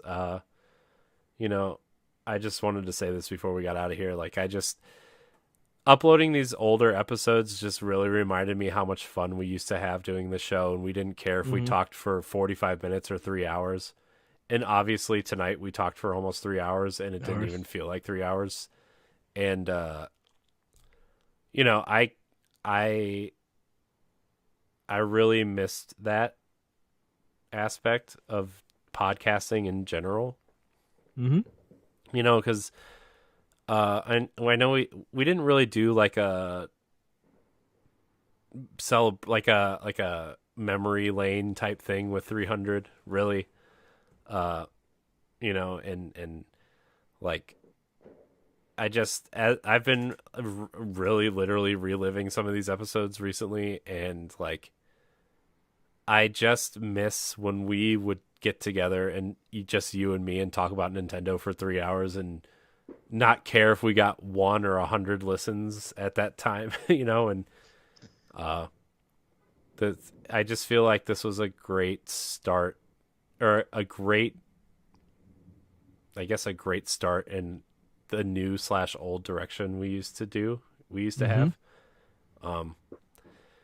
And I look forward to doing more. You know, I mean, I miss Jacob dearly. He's moving and doing some other things that, you know, require his time, and I hope he comes back at some point, you know, to join us and talk and stuff. And Yes. you know, obviously everybody else is kind of busy with the website, and you know, Stephanie has joined us from time to time, but like I am happy like we're getting back to like the old style of episodes that we used to do, and not having, you know, no, I don't want this to sound bad, and it's going to, and I'm sorry in advance, but like we don't have to respect anybody's time or you know, whatever to make the show that we want to make, because it's just us now, you know. And I know that sounds kind of selfish and whatnot, but I don't know, I just felt like this was a really fun episode, and it was like really fun to kind of just zone out for a while and talk about Nintendo, because we, like, you and me haven't really gotten to do it in a real way in a while. Yes. So that's all I had to say. Well, everybody, you can find me on Twitter at that retrocode. You can find me on Instagram also at the retrocode. You can check out more Nintendo Pow Block on your podcast of choice, or on our YouTube page on Wednesdays, or bossrush.net on Wednesdays. And check out Expansion Pass. You can get that in advance if you become a Patreon subscriber. Just $1. That's all it takes. But if you want to support us more, a good old $5 Patreon support, you know, will make you a producer and help us produce the show. Corey, where can we find you? You can find me at I am Corey HD on Twitter and Instagram. You can also find me hosting the Boss Rush podcast here on the Boss Rush Network and Standard Definition. like Ed said, check out Expansion Pass. Check out the direct recap show. This feed is gonna start filling up with some fun things. I hope you stick around and listen. Stick around and hang out with us for a couple hours every Wednesday and on the weekends. And Ed, I love you. I love you too, boss. And with that, everybody, have a great week. Have a great weekend. Hopefully you enjoyed this new season of Nintendo Pow Block. And we will see you next time on Nintendo Pow Block. Bye, everybody. Woohoo! Goodbye.